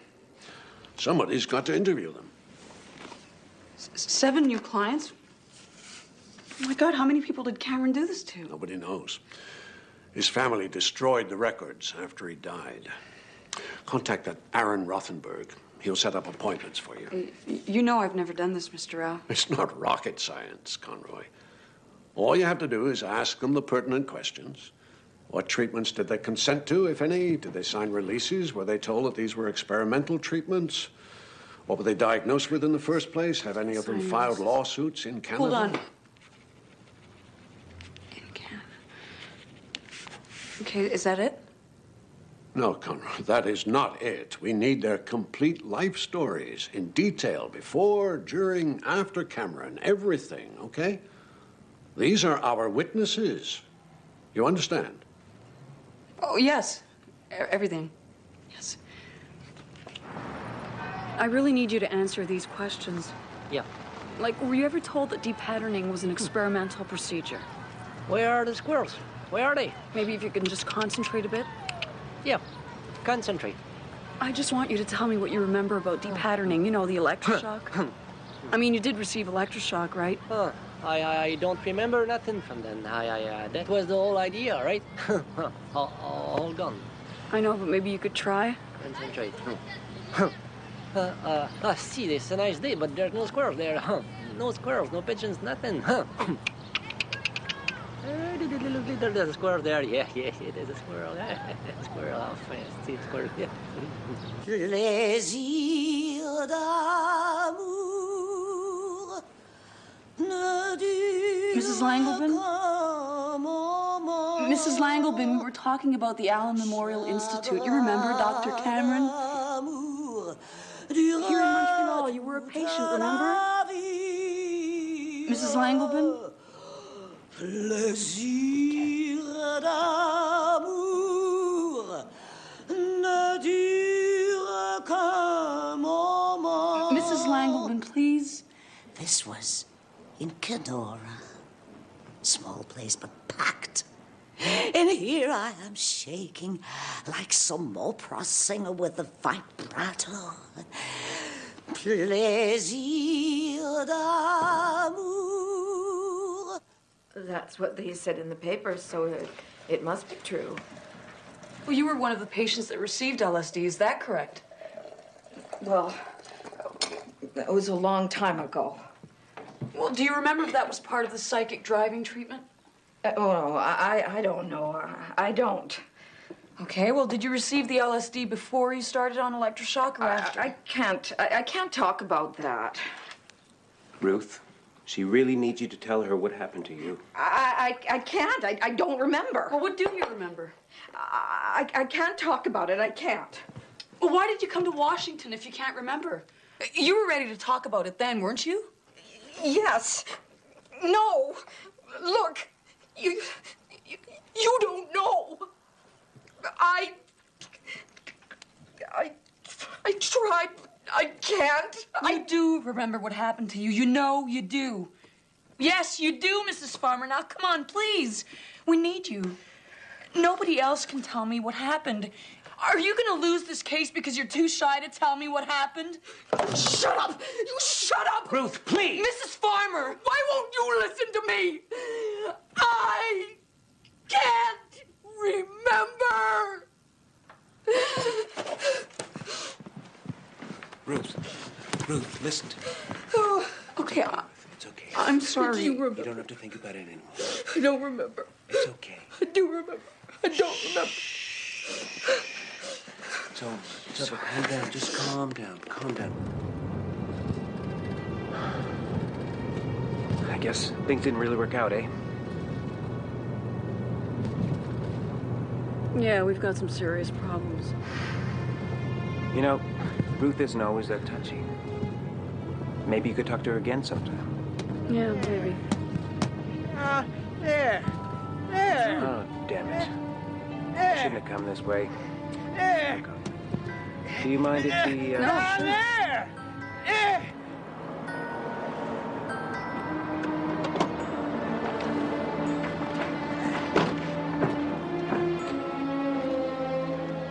One of Dad's old friends from the Allen is buried here. Natalie Belding. Pretty much the only thing that gets to him anymore. How did she die? She rose to death in the streets. Her family disowned her. Poor woman. Mr. Rothenberg.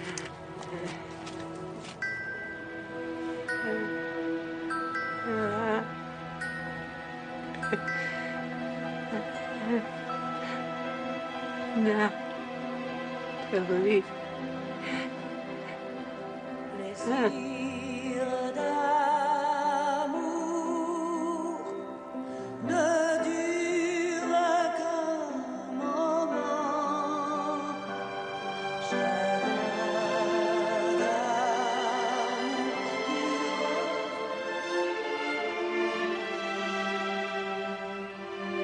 Mr. Rothenberg. Mr. Rothenberg, are you okay? She was so beautiful. Alive. So beautiful. And she knew. Right away she told me about Cameron. Bastard. He killed her inside. He took it away from her. She knew what he was. Yes. You knew, yes. You knew from the beginning. Why won't you listen to me? I can't remember. I can't put these people on the stand. They're useless. Well, I know it sounds bad on tape, but they are compelling, Mr. Rao. I mean, you just look at them and you know somebody did something terrible to them. Conrad, my heart bleeds for the poor unfortunates, but it doesn't matter how deserving they are. The fact is they don't remember a damn thing that happened to them. Well, no, their minds were erased. That's why they're suing, remember? And that's also why we will lose this case until we come up with some concrete evidence of what happened to them, not to mention proof that the CIA actually paid Cameron and was negligent in doing so. That's why we're suing. We can get that. Oh, really? Where will this magical evidence come from? I've petitioned the CIA for all MKUltra documentation under the Freedom of Information Act. And you seriously think the CIA will provide us with proof of their own negligence? Well, they don't have a choice. They have to give me everything. It's the law, right? You're right, Conroy. That is the law. Go and shove it right down their throats.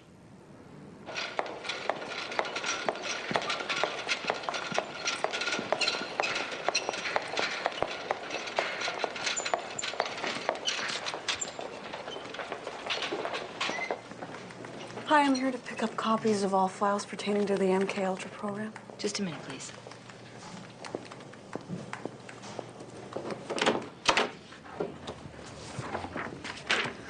That's it. A receipt for the complete destruction of all records pertaining to the MKUltra program. First, they destroy the minds of the victims, and then they destroy the proof that they did it. That's illegal. Somebody should sue the bastards. Mr. Rao, this is not a joke. We don't have a case. It's over. Come on, Conroy, what did you expect? You didn't seriously think we'd get anything from the CIA. Well, yes. As a matter of fact, I did. Why? Where did you plan to get it from? You're not prudish, are you, Conroy?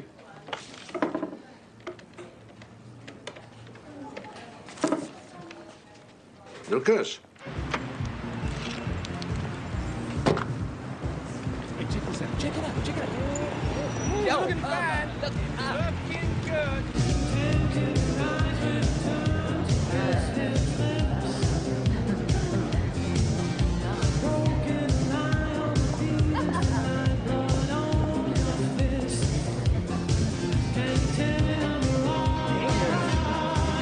Over here.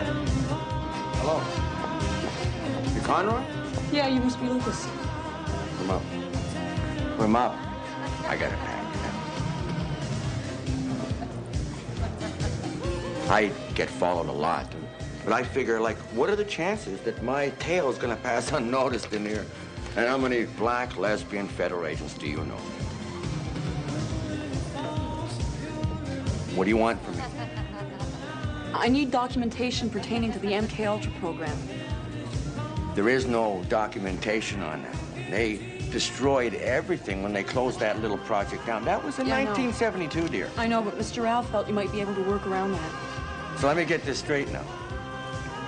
Joe Rao is suing the CIA. Really? Really? This is great. This is beautiful. I've been waiting a long time for this one. This is going to be expensive. Listen, can you obtain the documentation, yes or no? I can probably do something for you, yeah, if things are worked out. Have you spoken to the widow Olson yet? Wait, who's Olson? Frank Olson is MKUltra's #1 victim. How did your husband come in contact with the CIA? He was in the army. The Korean War was on. He met with all sorts of people. But he wasn't working for them. He wasn't working for the CIA, if that's what you mean. He just went on a retreat. This one was organized by 2 CIA men. A Dr. Gottlieb and a Mr. Lashbrook. Well, how did they get him to take LSD? I assume it wasn't voluntary. No, not my Frank. After dinner, they passed out drinks, and anyone who took one got a dose of LSD slipped into them. They gave him far too much. I don't know how much. And you must remember this was 1953. No one had ever heard of LSD or of hallucinating. He thought he was going insane. What else could you think? So what did they do, those 2 CIA men? Did they take him to a real doctor? Oh, no. They were afraid someone would find out what they'd done. They kept him in hotels. They even took him to a Broadway musical. 3 days they kept him. Long enough for Frank to be convinced he wasn't ever going to get better. 3 days. They should have brought him home.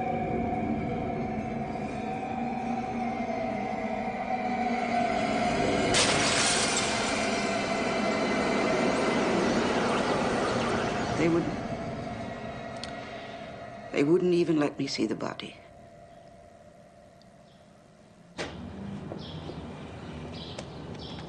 Now, that is a witness, Conroy. Yeah, I know. I wish we could use her. Use her. She's our lead-off witness. Well, no, she can't be, Mr. Rao. There's no connection between Cameron and Mr. Olson. She's not relevant. Conroy, our clients are insane. The CIA has destroyed all the physical evidence of their she's crime. not And you want legally to relevant find to some the case. That's what I relevant... mean. You put that woman on the stand in front of any jury in the world, they will fall over themselves in their Jury? rush to stick it to the CIA. A jury? No, the law's changed, Mr. Rao. There is no jury in a federal tort case anymore. What? Since when? No jury? What the hell is Well, you that? knew No that. jury. You always used to get a jury. Oh, the whole damn profession's going to the dogs. Well, that you're right about. Conroy, you're going to have to find a way to get that woman on the stand. She's frightened. Come on, seriously. 3 or 4 hours. I swear. The tantric mantra. And when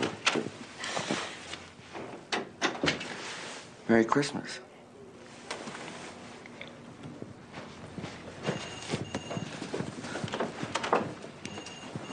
Well, well, well.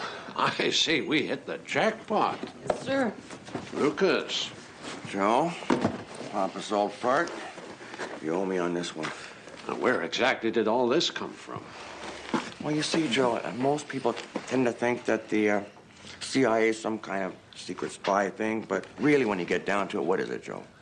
It's a sprawling government bureaucracy, right? Churning out paper, a copy for the director, a copy for the deputy director, a copy for the archives, and, of course, the 2 for accounting. And this, I take it, came from accounting. Exactly. Perfect paper trail. Well, let's get to it. Hey, I just deliver the stuff, okay? Now, if you got something that I might be interested in, please call me. I'd like to be informed. Oh, thanks, Lucas.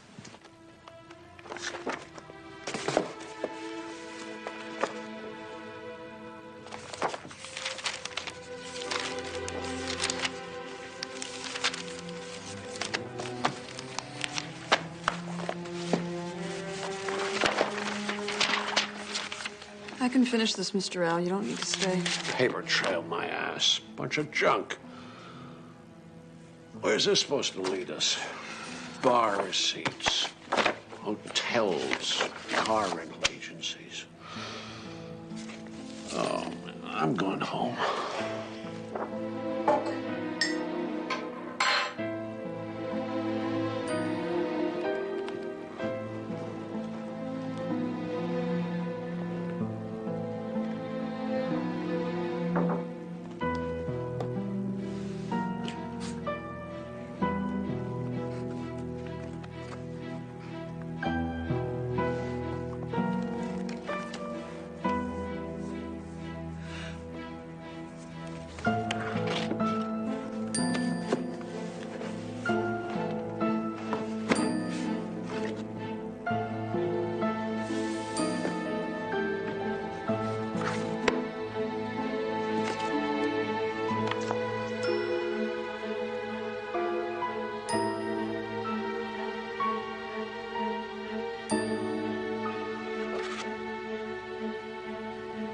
Morning. Good morning. Here's your mail. Huh? Mr. K has called 3 times. Oh.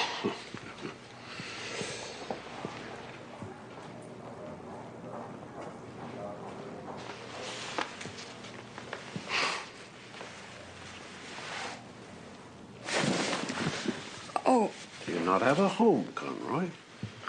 Come on, you can tell me. Really, I worry about you. You work too hard. You need a boyfriend. No, I don't need a boyfriend. I need a coffee. So? So.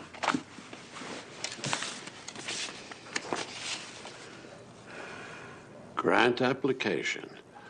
Dr. Ewan Cameron to the Society for Investigation of Human Ecology. LSD. particularly intensive electroshock treatment. Oh, we couldn't wish for better. This is exactly what we need. No, there's more. Look at who approved the grant. Dr. Sidney Gottlieb and Robert Lashbrook. Oh. 4 years after Frank Golson dies. These two clowns in jail? Oh, sir, they've been promoted. Now Mrs. Olson is relevant. So, Mr. Rao, do we sue? We'll have the notice of action out today. Yes. And call me Joe.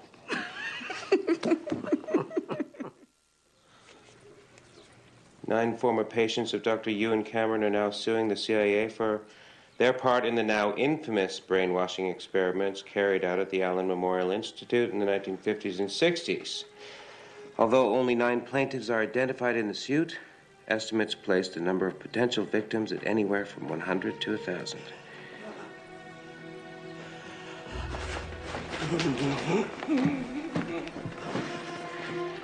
Dad, it's okay. It's Aaron. Breathe.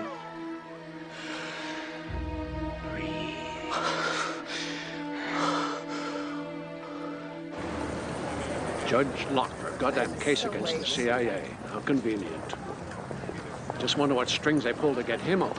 Well, Joe, he's the judge. There's nothing we can do about it. Lousy, stinking motion to dismiss. I'll bet you $100 it'll take him 3 months to decide on it. Minimum.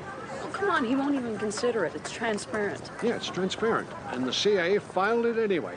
Why? Because this is the slowest judge in the district, and the CIA knows it. They can keep our case frozen while Locke paints his damn toenails.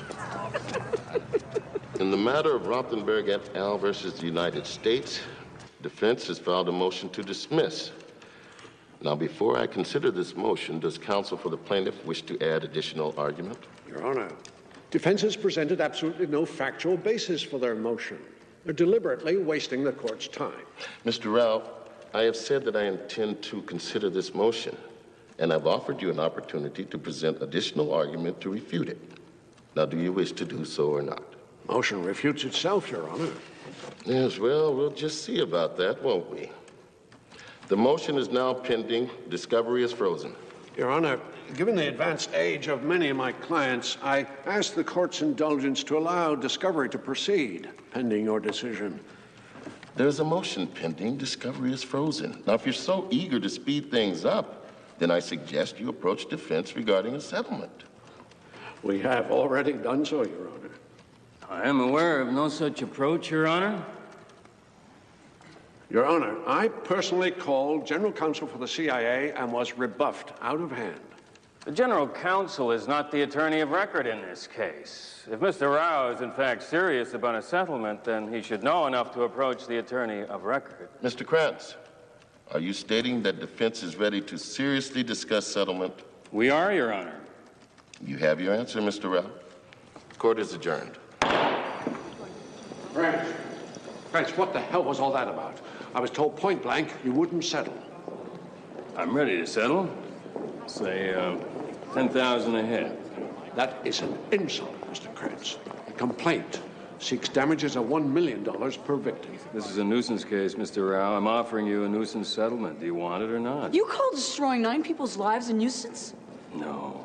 I call being sued by a bunch of Canadians for something that happened in their own country a nuisance. You want justice? Sue Cameron. If you want money from the CIA, you can have $10,000 a head. Cameron's dead. Well, that's just too bad, isn't it? Do we have a settlement? I'll see you in court, Mr. Krantz. Eventually. 10,000? That's ridiculous, Joe. God, how can they just dismiss us like that? You heard the man, Conroy. Our clients are Canadian. Nobody in Washington cares what happens up there. Yeah, well, I doubt the Canadians feel that way.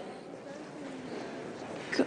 You know, you are absolutely right, Conroy. What? I think they would care a very great deal. Mr. Rao, I've been following your case on behalf of the ambassador. It's very interesting. Well, it's good of you to see me.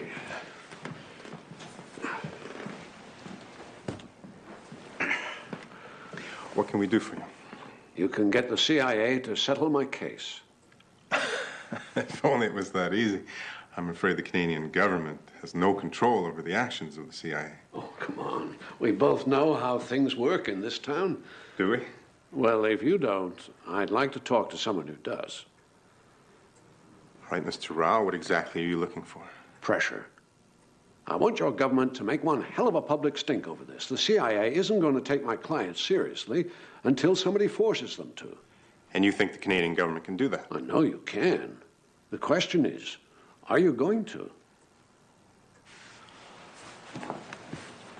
What the CIA did to your clients was wrong.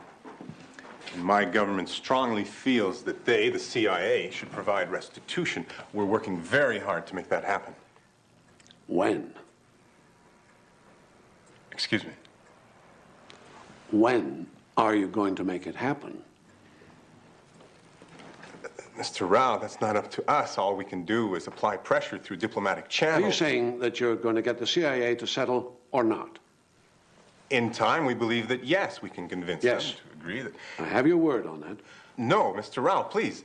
I've told you before, we cannot guarantee... What you told me is that your government is doing whatever it's doing, and that maybe we'll get a settlement and maybe we won't.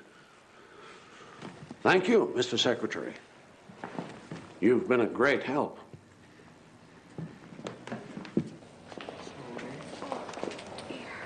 It's not a risk.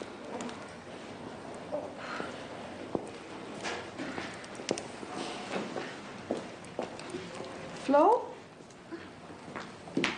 Are you looking for Mrs. Langleton? I'm afraid she passed away last night. Nurse, could you help me, please? Huh? I'm sorry. Nurse, could you help me?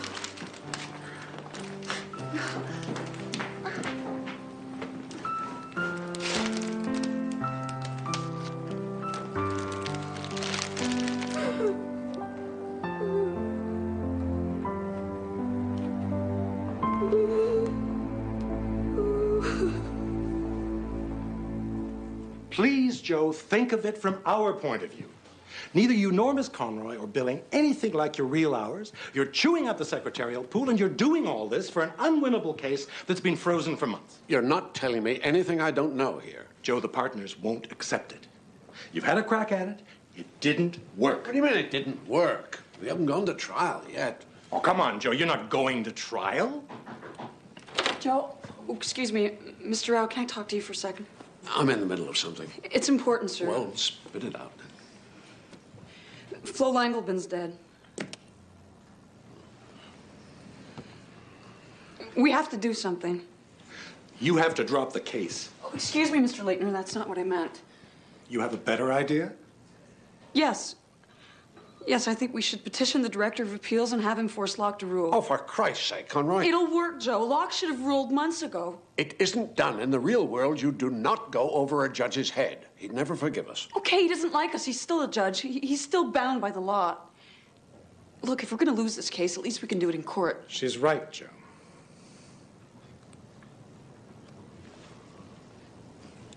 If we were to do this, if, mind you, the partners would leave us alone.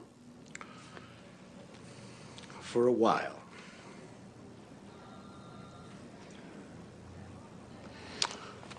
All right, Conroy, we'll go over his head. Write it up. And stop smirking.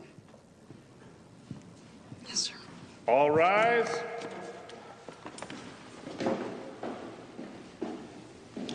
Be seated. Counsel will approach the bench.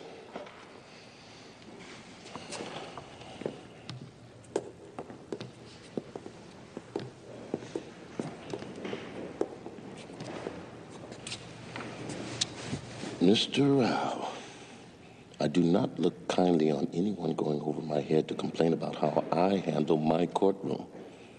What you did was an insult, sir, on both a personal and a professional level. And I want you to understand, I resent it deeply.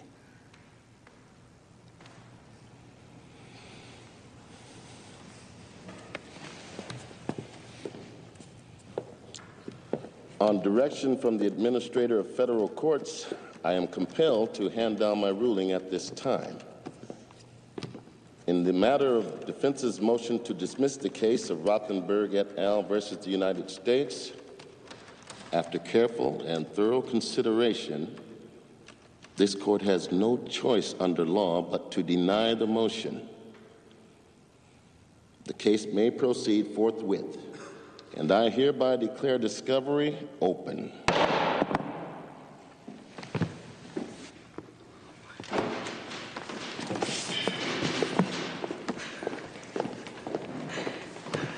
Told you it'd work.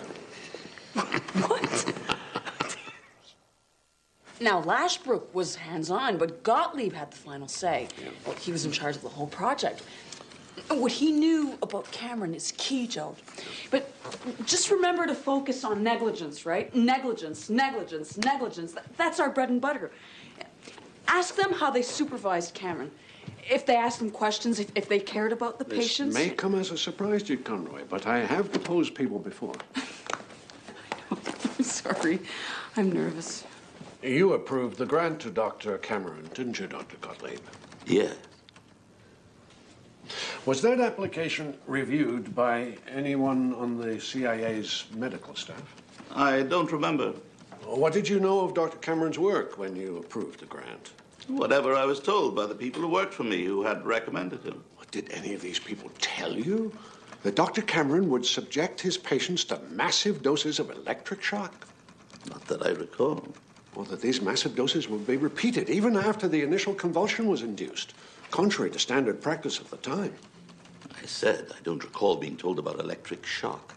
Did anyone tell you that what Dr. Cameron called de-patterning involved massive doses of electric shock and doses of LSD with the sole purpose of breaking down the patient's personality? I don't remember if I was told that.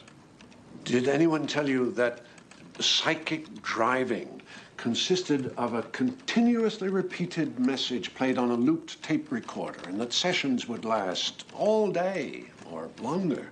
No.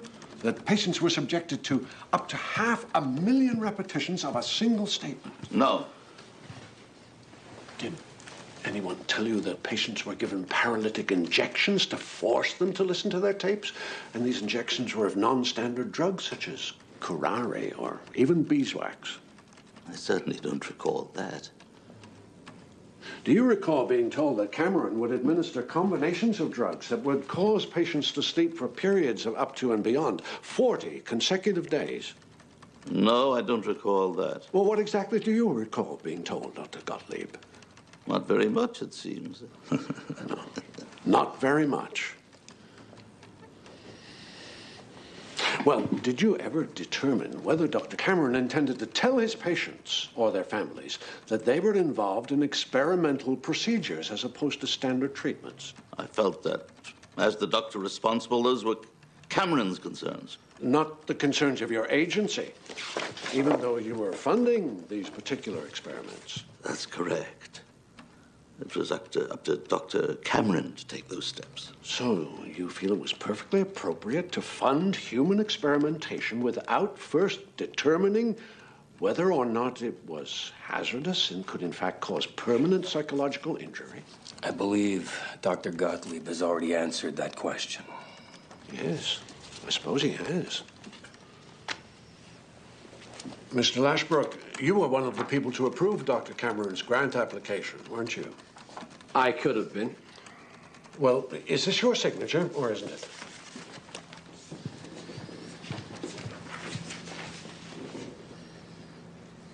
Looks like it. At the time you signed it, were you aware that the Nuremberg Code of 1947 specifically prohibited any form of medical experimentation on humans without the express consent of the subject? I don't recall that I knew that, no. Were you aware that the Secretary of Defense had issued a memorandum stating that the Army, Navy, and Air Force could not fund experiments unless they were conducted with the subject's express and voluntary consent? I don't remember knowing that either. And yet you were funding experiments that were expressly being conducted without the consent of the subjects. I don't think I really knew one way or the other. Well, don't you think you should have known one way or the other? The patients were not a major concern to us. The patients were not a major concern to you? That's what I said. Do you have no remorse whatsoever for what you did? No. You have no guilty feelings about your part in the brutalizing of these patients? Objection. None whatsoever.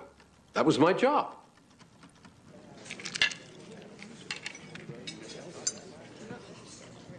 What are you grinning at? Nailed them, didn't I? Well, they nailed themselves. That's how it's supposed to look. Mr. Rao, your office said I might find you here. Mr. LaChance, my colleague, Jane Conroy. This is a nice table. This is a really nice table.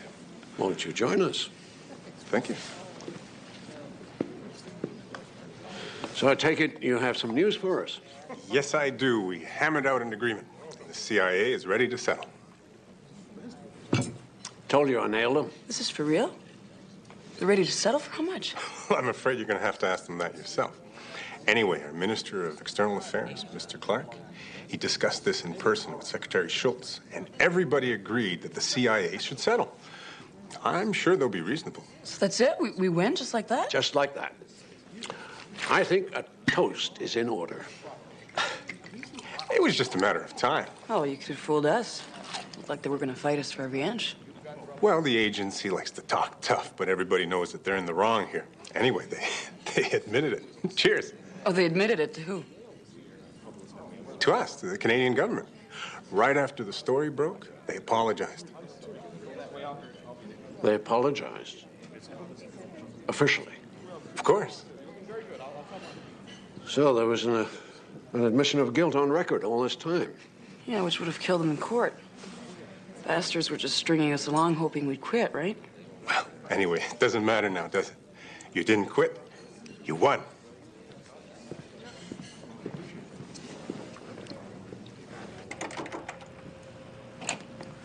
Joe, you're early. Glad you could see us. Of course. Miss Conroy? Mr. Krantz? Please, sit. So, to what do I owe the pleasure? We understand you're ready to settle. Always was. So you're accepting my offer?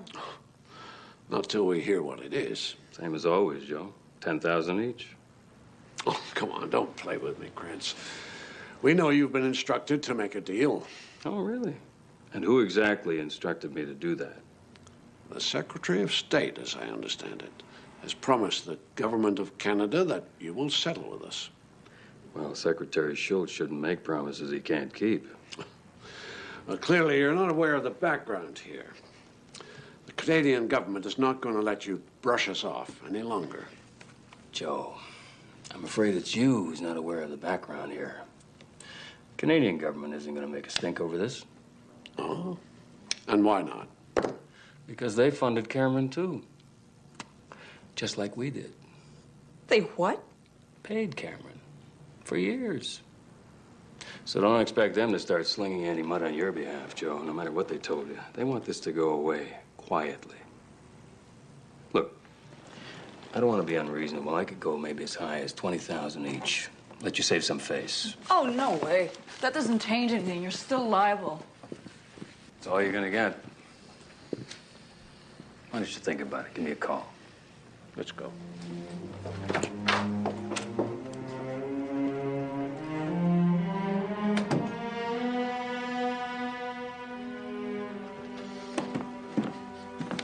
You son of a bitch. You think I'm a fool? Please, Mr. Rao, we thought we had a deal. We had no idea the agency would be so intransigent. Look, you supercilious bastard, don't lie to me. I know you funded Cameron, and now you're afraid the whole thing is going to come out. Well, frankly, I don't give a damn. That's your problem. I'm not suing you. I'm suing the CIA, and you have a moral responsibility to help me do it.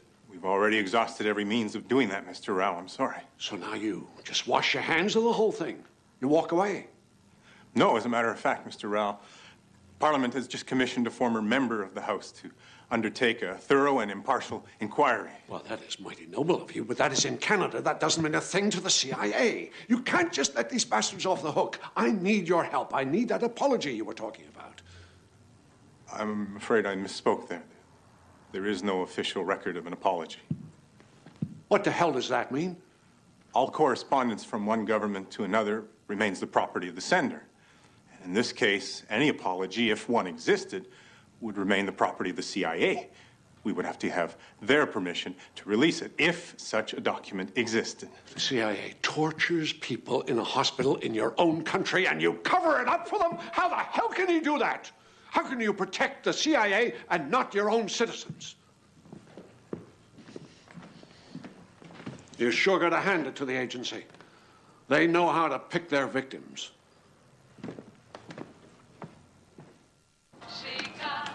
Non, c'est bon. Ouais, oui. Non, c'est correct. Okay. I want to send this to my daughter, Mr. Robert. She's in England. This was returned already. It still has the wrong address. I can't send it again. But it's her birthday. Well, do you have another address for her? I want to send this to my daughter in England. It's her birthday. Like I already told you, you have to call her and get the correct address. But I want to send it. It's right there, Mr. Robert. Sorry. But I have to send it. It's her birthday present. I want to send it to her. Parcel post, but it's got to be there. It says Marcia Farmer in St. Margaret's, London. Look, all we know is that the CIA apologized to the Canadian government formally, right? I don't know, probably around 1979 or 80. The Canadians won't release it to us, and we need it. I mean, that apology is like a signed confession. You're not listening. What am I supposed to do? You want me to go running up to Canada there and steal it back for you?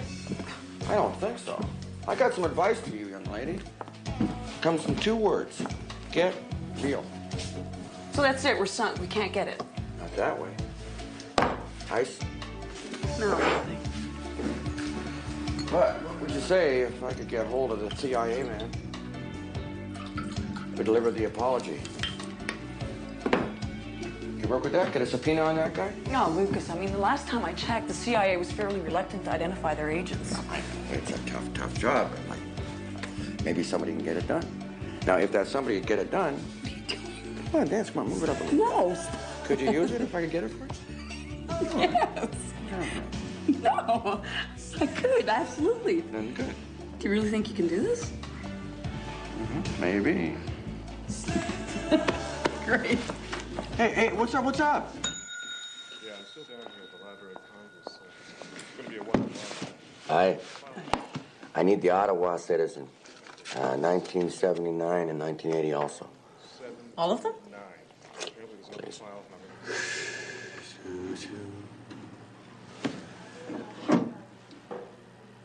Hello?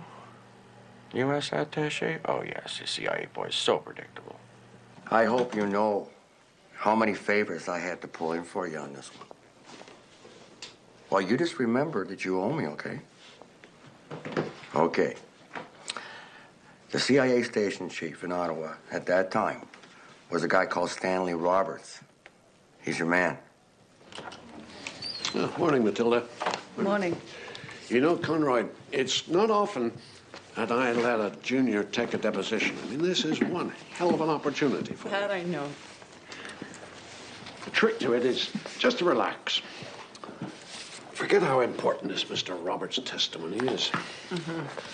Forget that if you blow this, our whole case is out the window. Not to mention your career. I mean, that's finished too, of course. But just forget that and relax.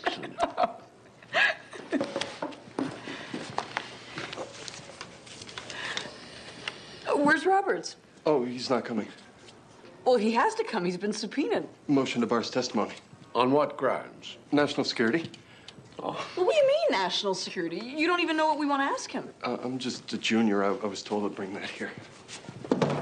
Sorry. Your Honor, defense cannot seriously contend that every single question we could possibly ask Mr. Roberts would violate national security. They are trying to prevent legitimate testimony. I'm afraid the defendant's submissions on the subject carry a great deal of legal weight, Mr. Rao. I am confident, Your Honor. If I could see defense's submissions, I could offer more than adequate rebuttal. Unfortunately, the defendant's submissions are also protected under the cloak of national security. Well, this is ridiculous. How am I to argue against motions that I'm not even allowed to read? I am aware of the irony of the situation, Mr. Rao, and the position it places you in. Unfortunately, the Supreme Court has clearly stated that in issues of national security, the Central Intelligence Agency's ability to assess security risks is to be considered superior to that of the court. I have no choice but to bar Mr. Roberts from testifying. Court is adjourned. It's a frigging farce. I won't let this stop us, Joe. The CIA wants to play their little national security games. Fine. We'll go to Canada and get the apology. They won't give it to us, Conroy. I asked, remember? No, they won't give us the document, Joe, but we know that Roberts delivered it to somebody, right? In Canada. Well, let's see them pull this garbage up there. No, but you got... I'll call you back. Bye-bye. Hey, Lucas. Any good news? Yeah. Roberts talked to a guy called Hadwin, John Hadwin, who was the former Director General of the Canadian Bureau. Security and Intelligence Liaison. That's great. Where'd you get this? My usual sources. I even got his direct line on there. It's his phone number. Great stuff. Thanks. I put mine down there. Yeah, I noticed.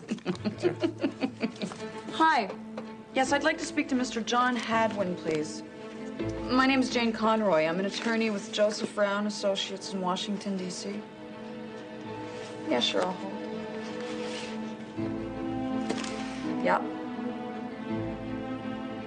Well, what do you mean he's not allowed to speak with me? Ma'am, John Hadwin has information that is vital to the interests of 9 Canadian citizens who were viciously abused by the CIA. I'm sorry, sir. Mr. Hadwin is not allowed to speak to you. These instructions come directly from the minister himself. To the Minister of External Affairs, Ottawa. Dear Mr. Clark, regarding our request of June 4th, 1986, to depose Mr. John Hadwin, an employee in your ministry, it is our understanding that Mr. Hadwin is the former Director General of the Mr. Mulrooney, I have made several straightforward requests in my previous 2 letters to you. This last one should not be too difficult to fulfill. Please send me word through a secretary or aide whether you intend to respond to any of them. And if so, when? Yours, etc., etc. Look, I just want to confirm that he did in fact receive our letters, that's all. You can't confirm that? I hope you know what you're doing, Joe. Always. No, I'm serious. If you embarrass them publicly, we'll never get Hadwin. We don't have him now. Trust me on this, Conroy. The only way we're going to get the Canadians to stop being cowards on this is to stand up and accuse them of it. Loudly. Uh-oh. How do I look? Mr. Rao. Lynn McKenna. I'm the reporter for the Fifth Estate.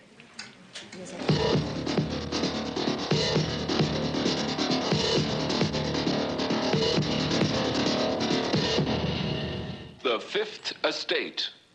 Tonight on the Fifth Estate, startling revelations about the activities of the CIA. It's on, Erin. How the turn it Central up. Intelligence We don't want to miss Agency any of it. paid for covert brainwashing experiments Louder. on unsuspecting Yeah, Canadians louder. under a program codenamed MKULTRA. And how even today, the Canadian government is apparently holding back vital information at the request of the CIA.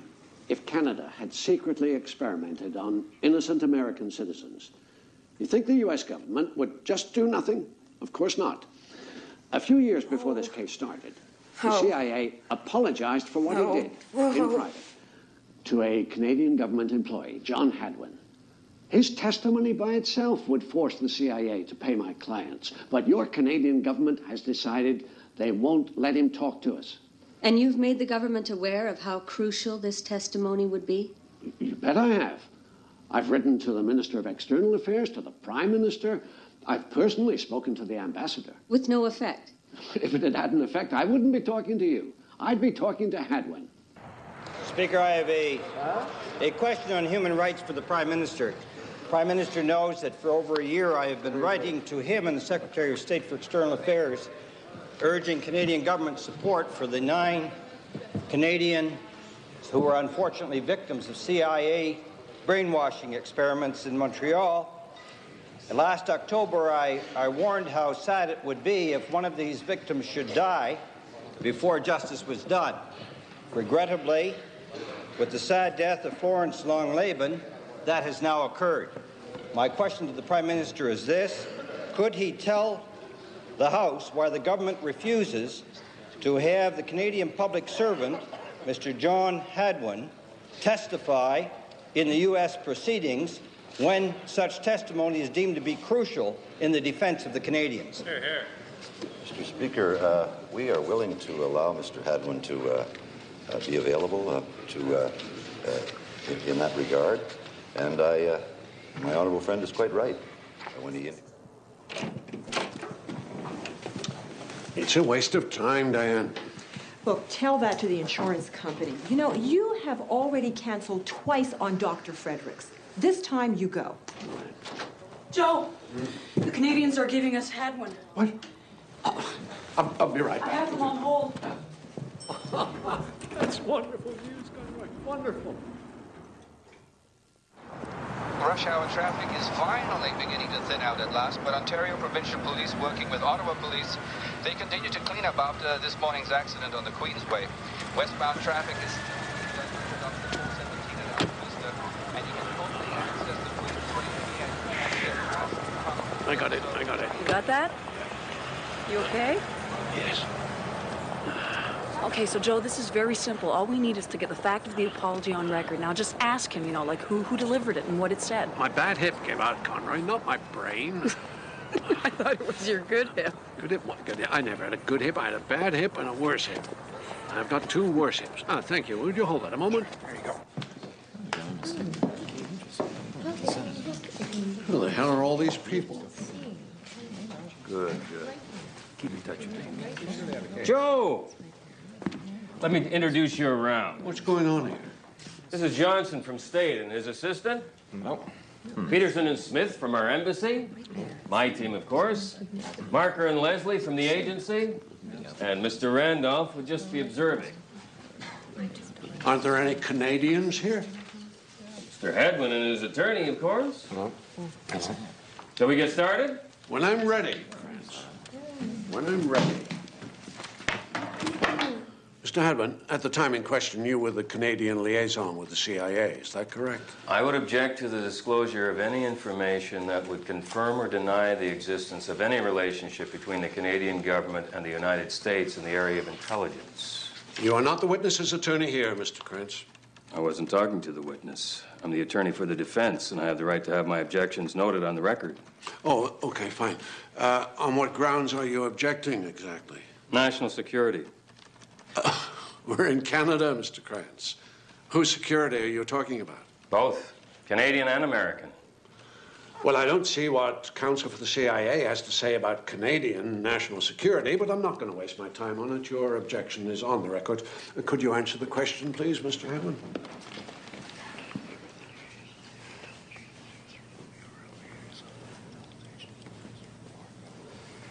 I was a liaison with the intelligence agencies of certain foreign governments. Was the United States one of these certain governments? Same objection. I'm instructing my client not to answer that question. Why? For reasons of national security and international relations. Well, this is public knowledge. I got it out of the newspaper. I've already instructed Mr. Hadwin not to answer your question, Mr. Rao. Mr. Galen, you're aware that your own Prime Minister personally approved this deposition with the stated intent of helping my clients. So you are knowingly disobeying the express instructions of your own Prime Minister. I was given no instructions to breach security, and I'm fully confident that I'm allowing this deposition to proceed in a manner that the Prime Minister would approve of. Okay. Let's try something else. At the time you were liaising with the intelligence services of certain foreign governments, did you receive an apology for actions undertaken at the Allen Institute in Montreal? I had discussions on the subject. Discussions with representatives of the CIA? Same objection. I'm instructing my client not to answer that question. Well, who did you have these discussions with? Representatives of a foreign intelligence agency. And in the course of these discussions, did you receive an apology? My client can't discuss the specific content of those discussions. Why not? On the grounds of international relations. Oh, you mean the CIA told you not to discuss them? Did you have any further questions, Mr. Rao? Well, yes, I have a lot of questions, Mr. Galen. Perhaps you could tell me if you're going to let Mr. Hadwin answer any of them. Or should I be asking Mr. Krantz?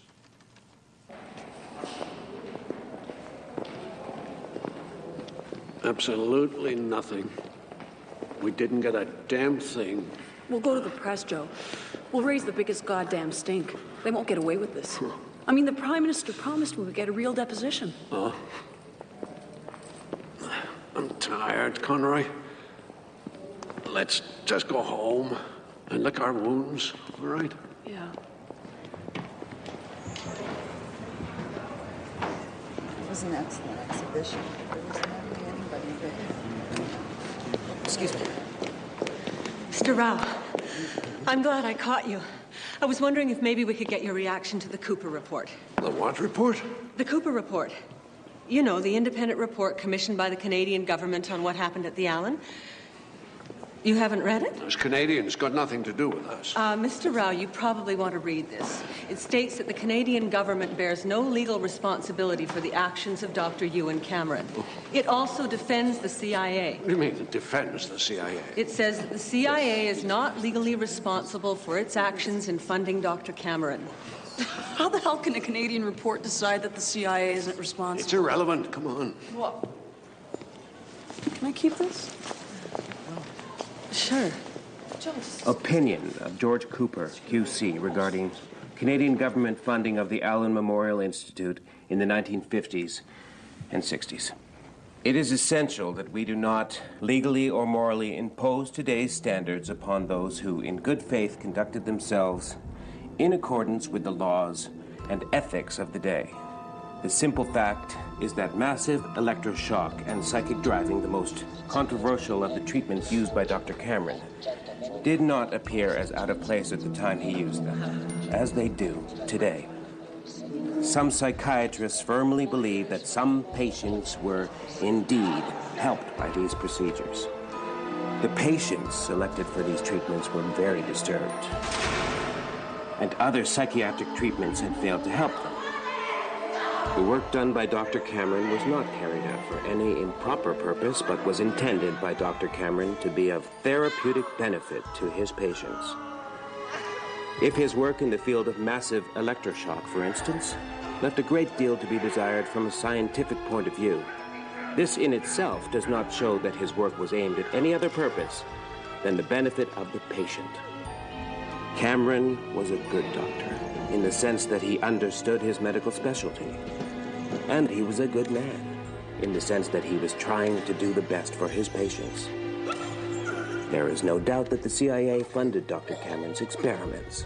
However, it is my opinion that they were simply interested in buying the results of ongoing research which they neither controlled nor directed.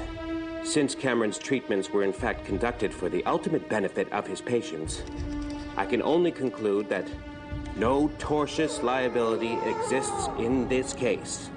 Neither the CIA nor the Canadian government bear any legal or moral responsibility for the activities of Dr. D. Ewan Cameron. Bastards. Bastards. Bastards.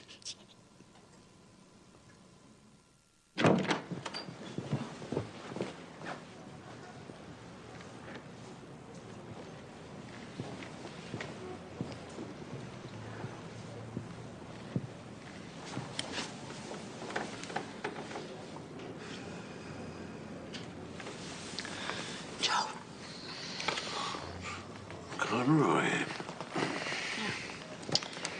Bad news. What? The CIA's filed a motion for summary judgment. They're asking Locke to throw out the case. On what grounds? Well, they're using the Cooper report against us. Oh. Joe will beat it. The government of Canada stabbed us in the back. Your Honor, the information contained in the Cooper report proves once and for all that the plaintiff's case is spiteful and groundless. It provides a more than adequate basis for a summary judgment in favor of the defense. Thank you, Your Honor. Your Honor, this report is a Canadian government document. It carries no legal weight in this country. That is no reason why I shouldn't read it, Mr. Rao. Your Honor, the report is a blatant attempt by the Canadian government to protect itself from litigation. Mr. Cooper never interviewed a single patient. He made no attempt to uncover the truth. I am capable of forming my own opinion, Mr. Rao. Your Honor, my clients are old and they are sick. One of them has already passed away during the course of this trial, and 2 others are extremely ill. The simple fact is, we're running out of time. We cannot battle groundless motions forever. Please, don't let the letter of the law thwart justice here.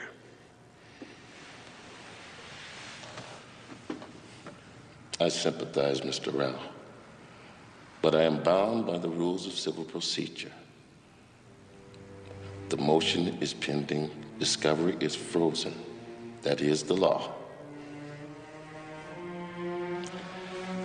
Court is adjourned.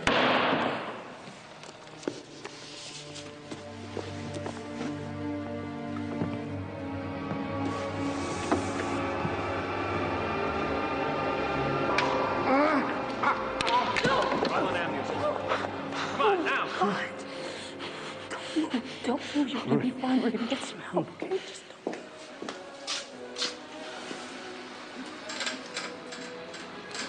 I'm telling you, Joe, you should have been an actor. I mean, Judge Locke looked like he thought you'd been shot. I should have gone down 5 minutes earlier. He might have thrown the motion out. Oh, he will throw the motion out. Turn that up.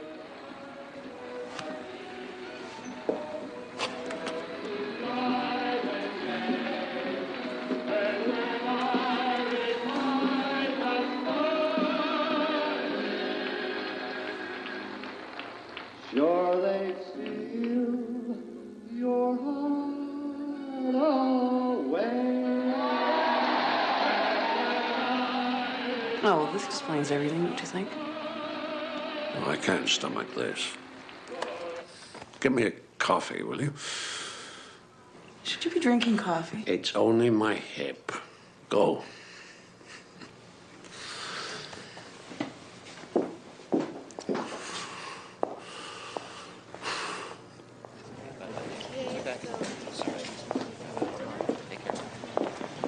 One side, please. Out of the way, please.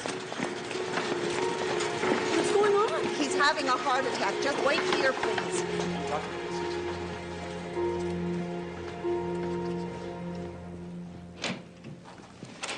Hi, Barbara. Hi, Jane.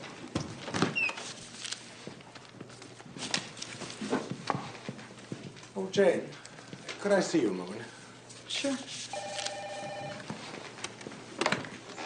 Good morning, Joe Rao and Associates.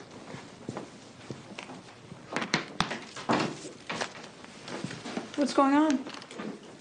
We're dissolving the firm. We're what?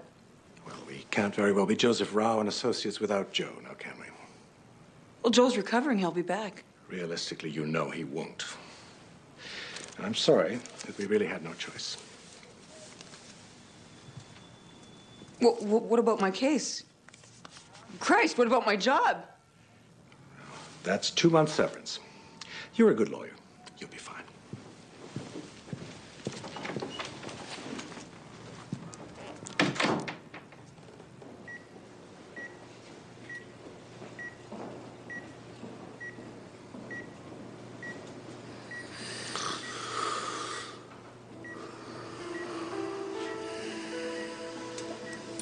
Joe.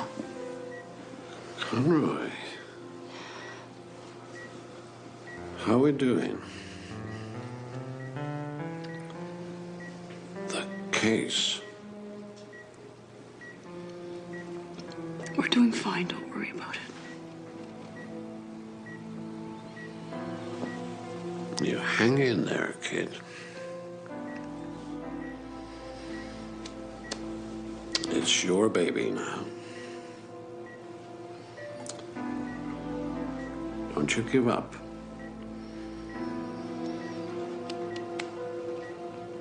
I won't, Joe. I won't.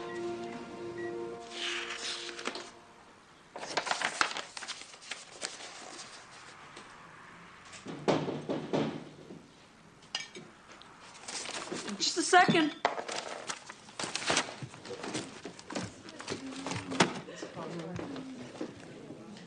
Oh, my God. Hi. Hi. Oh, this is a surprise. Is this bad time? No, not especially. Come in.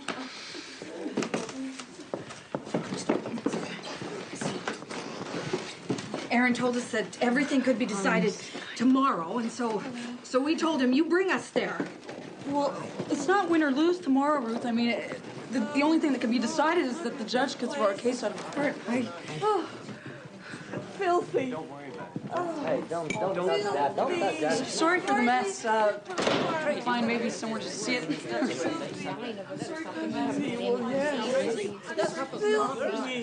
back there at the gas station. It's been a very, very long trip. Well, maybe I can get you something to drink. Oh, my. Look, maybe we should go out for dinner. Yes. It's a good idea, yes. Okay. We shall go now. There are a lot Sounds good. hungry, a lot, I mean.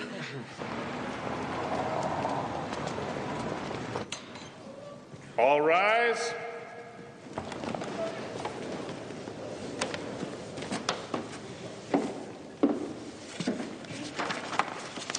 Be seated. In the case of Rothenberg et al. Versus the United States, and in the matter of the defendant's motion for summary judgment, after carefully weighing the arguments, I am prepared to render my judgment. The CIA claims its actions fall within the discretionary function exemption and are therefore protected under law. This court does not agree. The plaintiffs allege extraordinary and malevolent acts which, by their very nature, are beyond any reasonable discretion that Congress might have envisioned and are therefore not protected. I think it's good. I think it's good. Defense has questioned whether the CIA can be held liable for the actions of an independent contractor. In this case, Dr. Ewan Cameron. This is not a question that involves complex analysis. When the government selects a third party to carry out its policy, there's a duty to do so reasonably. Selecting incompetent contractors and supervising them in a careless manner, as the plaintiffs allege in this case, are acts of negligence, pure and simple. It is hereby ordered that the defendant's motion for summary judgment is denied. The plaintiffs have demonstrated they deserve an opportunity to have their day in court, and they shall have it. Counsel will join me in my chambers. I will expect both parties prepared to schedule trial dates. Court adjourned. Yes. You tell them, Judge. You tell them.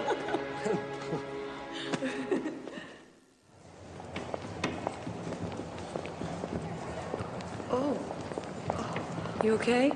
No, I don't. I don't feel well. I don't know what to say. Oh, you just answer the questions they ask you, that's all. What if I don't say it right? I'm scared, Miss Conroy. No, you'll say it right. Remember, we've been through this. I can't. I don't remember things. I'm not going to be able to do it. You have to do it, Ruth. We're going to trial, okay? Now they have a right to question you. Well, let them question the others. They don't have to question me. They don't. Yes, they do. Now, Ruth, sit. Just calm down. Let's take it back to the time just before you first went to the Allen, say 1952 or 53. You remember those years? Yes. How did you feel about sex at that time? I don't understand. For instance, did you experience orgasms? Objection, irrelevant. This is part of a relevant line of questioning. Answer the question, please, Mrs. Farmer. Did you experience orgasms? No, I don't think so. So you didn't enjoy sex? I guess not. Is that why you killed your second child? Objection, don't answer that. You are badgering the witness, Mr. Krantz. I will rephrase. Did you have your second child aborted because you did not enjoy sex with your husband and wished to create an excuse to avoid having sex? Don't answer that question. You are badgering the witness, Mr. Krantz. Withdrawn. Let's talk about Dr. Cameron. You were in love with him, is that correct? Objection, completely irrelevant. I am referring to material contained in your own earlier deposition, Miss Conroy. Mrs. Farmer, were you or were you not in love with Dr. Cameron? Is that a no? Let the record show that the witness shook her head no. But you stated in this deposition that you were in love with Dr. Cameron. I take it you were lying. I'm not lying. I don't lie. Well, it says so right here in sworn testimony. I don't lie. Then which is it? Were you in love with Dr. Cameron? Yes or no?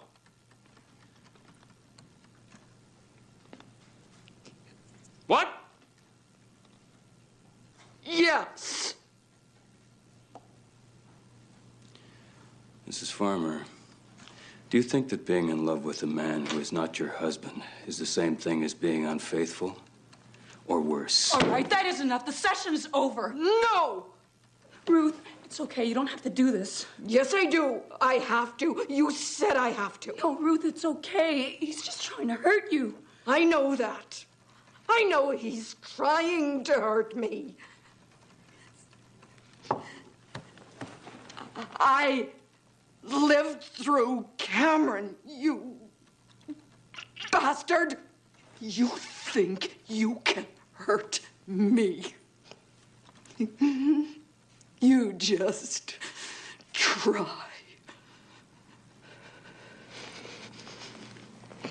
Are we continuing? We are not. Yes, we are. You ask me anything you want.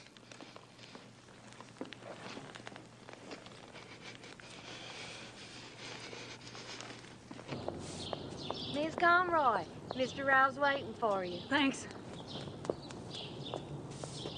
Joe? Joe, you should have seen it. Ruth stood up. I mean, they just hit her with everything, and she just threw it back at them. She is going to kill them at the trial. Not necessarily. I have some news. What? What did they do now? They want to talk settlement. Oh, bullshit. They're stalling. Listen to this. No. The new director called me himself. They're serious this time. Well, no way. It's too late for that. We're going to trial. Why? What do you mean, why? Because we're right. Because we're going to kick their ass. We?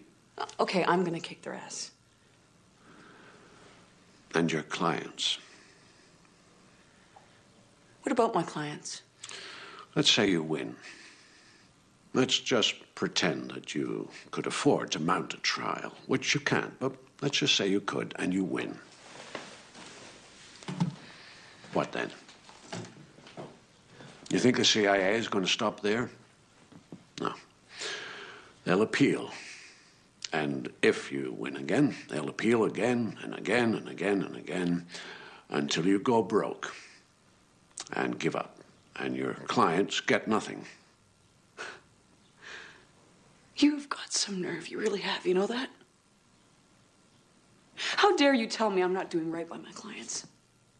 My clients, not yours, mine. I mean, that is what you're saying, isn't it? Poor little Jane has gotten in over her head, but not to worry. Hey, here comes the great Joe Rao. And he's gonna save the day without getting out of his goddamn bed.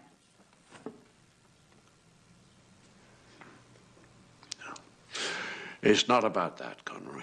Oh, no? What's it about, Joe? It's about what's right for your clients, just as it always is. And your clients are broke. They're tired. They're dying.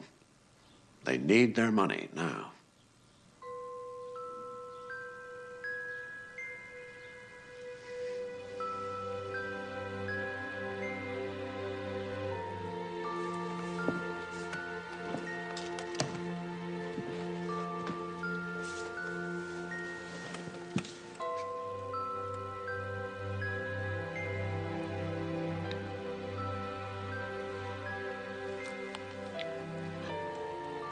I could have beaten them, Joe. You did beat them. You should be proud. I am.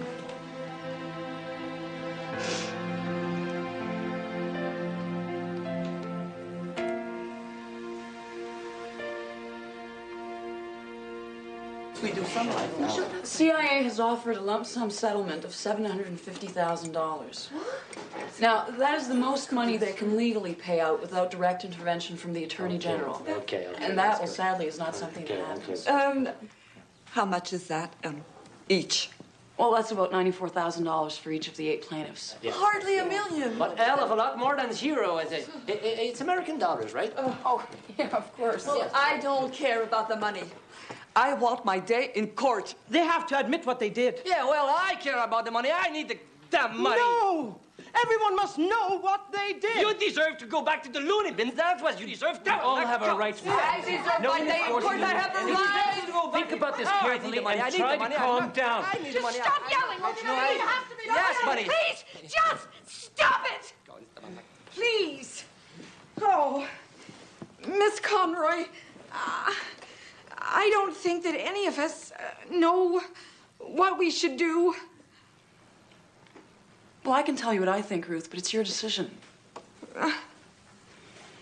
Okay, let's just face the facts here.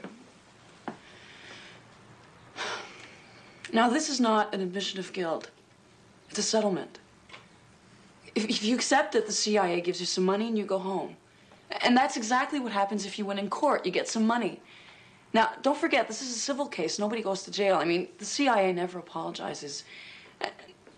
And while the harm you have all suffered doesn't go away, but either way, all you get from the law is money. I just want you all to understand that.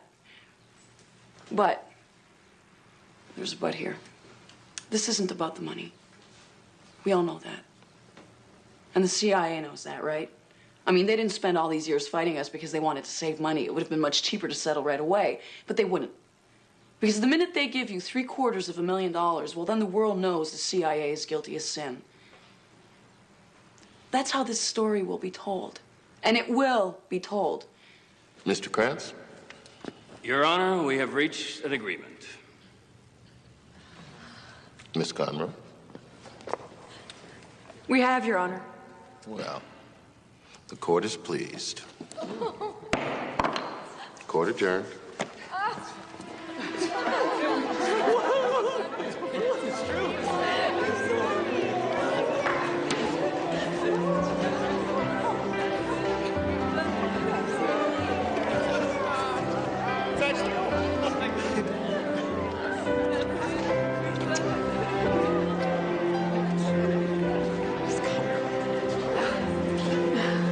You worked so hard. Thank you. Oh.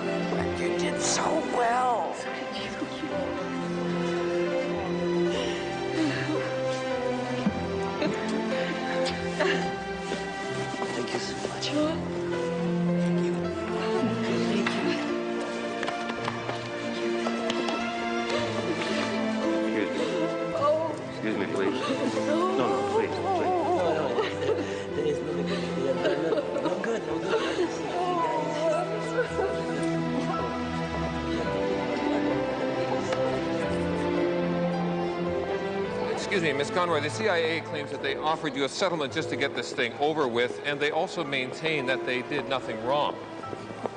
Look, nobody pays out $750,000 unless they've done something wrong.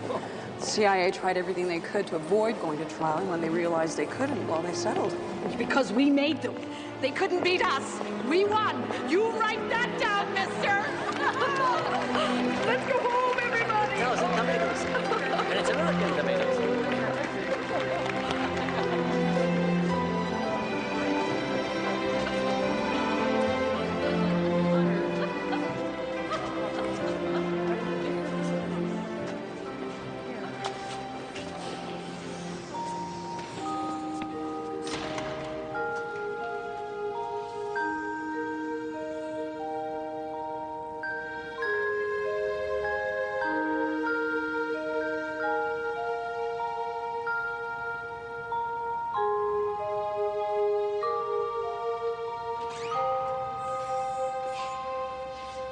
Dad?